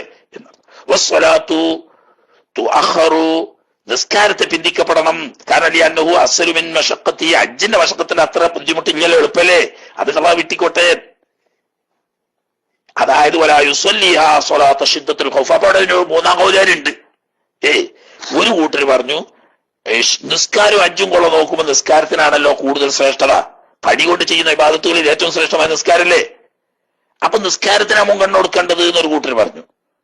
അതിന് നമ്മൾ എന്ത് പറഞ്ഞു? അതല്ല ശരി. കാരണം എന്താന്ന് വെച്ചാൽ നിസ്കാരം കളാ വീട്ടാൻ പ്രയാസമല്ല. എപ്പോഴും കളാ വീട്ട. ഹജ്ജ് അങ്ങനെയല്ല, വലിയ പ്രയാസം ഉണ്ടാവും. അതുകൊണ്ട് ഈ പ്രയാസം പരിഗണിച്ചുകൊണ്ട് ഹജ്ജിന് മുൻഗണന കൊടുക്കണം, നിസ്കാരം കളായാലും വേണ്ടിയില്ല. അപ്പൊ 2 കൗലായല്ലോ. 3-ാം കൗലുകാരൻ അത് രണ്ടും കളാക്കണ്ട കൂട്ടരെ. അതെന്താ? ശിദ്ദത്തുൽ ഖൗഫ് നിസ്കാരം നിസ്കരിച്ചോളീൻ. പേടി കഠിനമായ നിസ്കാരം നടന്നുകൊണ്ടോ ഓടിക്കൊണ്ടോ ചാടിക്കൊണ്ടോ ഒക്കെ നിസ്കരിക്കാനോ. എന്നതുപോലെ ഓടുകയാണെങ്കിൽ നിങ്ങൾ ഓടിക്കോടി നിസ്കരിച്ചോളി, എന്നാ നിസ്കാരം കിട്ടും, ഹജ്ജും കിട്ടുമല്ലോ, ഒന്നും കളയണ്ടല്ലോ. അങ്ങനെയല്ല വേണ്ടത്. ശിദ്ദത്തുൽ ഖൗഫിന്റെ സ്ഥലമല്ല അത്. ഏതുപോലെയാണ് പിന്നീട് നിർവഹിക്കാൻ പറ്റുന്ന, ഇപ്പം നജസായ വസ്ത്രം ഉണ്ട്, കഴുകാൻ സാധിക്കും, വക്ത് കളയാവുന്ന കണ്ടാൽ അവിടെ വസ്ത്രം ധരിക്കാൻ നിസ്കരിക്കാൻ പാടില്ലല്ലോ. വക്ത് ഖളാ ആക്കിയിട്ട് നജസ് കഴുകി ശുദ്ധിയാക്കിയ ശേഷം വസ്ത്രം ഉടുത്ത് നിസ്കരിക്കണം എന്നതുപോലത്തെ സ്ഥലം അവിടെ. ഇപ്പൊ ഇവിടെ വേഗം ഹജ്ജ് കിട്ടാൻ നോക്കുക. അവിടെ എത്തിയതിനു ശേഷം ഹജ്ജ് കിട്ടിയിട്ട് പിന്നെ കിട്ടിയാൽ മതി. ഇനി അതുപോലെ തന്നെ വുജൂബായിട്ടും ഈ നിസ്കാരത്തെ പിന്തിക്കണം. ഒരുത്തൻ എങ്ങനെ ഒരുത്തനാണ് റാവൻ കണ്ട് വെള്ളത്തിൽ മുങ്ങിപ്പോകുന്ന ഒരാള്, ഒരു മനുഷ്യൻ അല്ലെങ്കിൽ ഒരു മുഹത്തറമായ ജീവി വെള്ളത്തിൽ മുങ്ങിപ്പോകുന്നു. ഈ നിസ്കാരം പൂർത്തിയാക്കുകയാണെങ്കിൽ അത് ചത്തുപോകും അല്ലെങ്കിൽ മരിച്ചു പോകുന്നു കണ്ടു. എന്നാൽ നിസ്കാരം തുടങ്ങാൻ പോകുമ്പോഴാണ് കണ്ടതെങ്കിൽ ഇവൻ ഇപ്പൊ നിസ്കരിച്ച കളാ നിസ്കരിച്ചിട്ടു. ഇയാളെ രക്ഷപ്പെടുത്താൻ പോയാൽ നിസ്കാരം കളാവും. എന്നാ നിസ്കാരം കളായിക്കോട്ടെ, അയാളെ രക്ഷപ്പെടുത്തണം. വ്യക്തികളെ മാത്രല്ല, മുഹത്തറമായ ജീവികളെയും. ഇനി അതല്ലെങ്കിൽ ഔ അസീരിൻ, മുസ്ലിം ആയിരിക്കുന്ന ഒരു ആളെ ഒരു കാഫിർ തടവ് പിടിക്കുന്നു. നിസ്കരിക്കാൻ തുടങ്ങുമ്പോഴാണ് അത് കണ്ടത്. ഇവൻ ഓടിച്ചെന്നാൽ രക്ഷിക്കാൻ കഴിയും, പക്ഷെ അവൻ നിസ്കാരം കളാവും. നിസ്കരിച്ചാൽ ഈ മുസ്ലിമായ മനുഷ്യനെ തടവുകാരനാക്കിയിട്ട് ആ കാഫിർ കൊണ്ടുപോകും എന്ന് കണ്ടു. ലൗഅങ്കദഹു, ഈ തടവുകാരനെ അല്ലെങ്കിൽ ഈ വെള്ളത്തിൽ മുങ്ങിയവനെ രക്ഷിക്കുകയാണെങ്കിൽ ഖറജൽ വക്ത് ഖളാവും എന്ന് കണ്ടാൽ അവിടെ വക്ത് ഖളാ ആക്കിയിട്ട് ഈ മുങ്ങി മരിക്കാൻ പോകുന്നവനെ അല്ലെങ്കിൽ തടവുകാരാക്കപ്പെടാൻ പോകുന്ന ആളുകളെ രക്ഷിക്കണം. അപ്പൊ ചില സാഹചര്യങ്ങളിൽ നിസ്കാരം ഖളാ ആക്കേണ്ടി വന്നാൽ ആക്കൽ വുജൂബാവുന്ന സമയവും ഉണ്ട്. അത് വിശദമായി പണ്ട് നമ്മൾ ഖുലാസയിൽ പറയുകയും ചെയ്തു. ഇനി വേറെ കുറച്ച് കാര്യങ്ങളൂടി വഖത്തുമായിട്ട് ബന്ധപ്പെട്ടതുണ്ട്. സമയം സാധാരണ ദർസിന്റെ സമയം കഴിഞ്ഞ 5 മിനിറ്റ് കൂടുതലായതുകൊണ്ട് ഇവിടെ നിർത്തുന്നു. ഇൻഷാ അല്ലാഹ് റബ്ബ് തൗഫീഖ് ചെയ്താൽ ബാക്കി ഭാഗം തുടർന്നുള്ള ദർസുകളിൽ ഓതാം. അല്ലാഹു തആല തൗഫീഖ് ചെയ്യുമാറാകട്ടെ. ഇനി എന്തെങ്കിലുമൊക്കെ അത്യാവശ്യപ്പെട്ട കാര്യങ്ങൾ ചോദിക്കാനോ മറ്റോ ഒക്കെ ഉണ്ടെങ്കിൽ ചോദിക്കുക. കേട്ടിട്ട് കയറൊക്കെയാണ് കഴിച്ചിട്ട് ആൾക്കാർ ഇങ്ങനെ വന്നോളൂ ഇൻഷാ അല്ലാഹ്.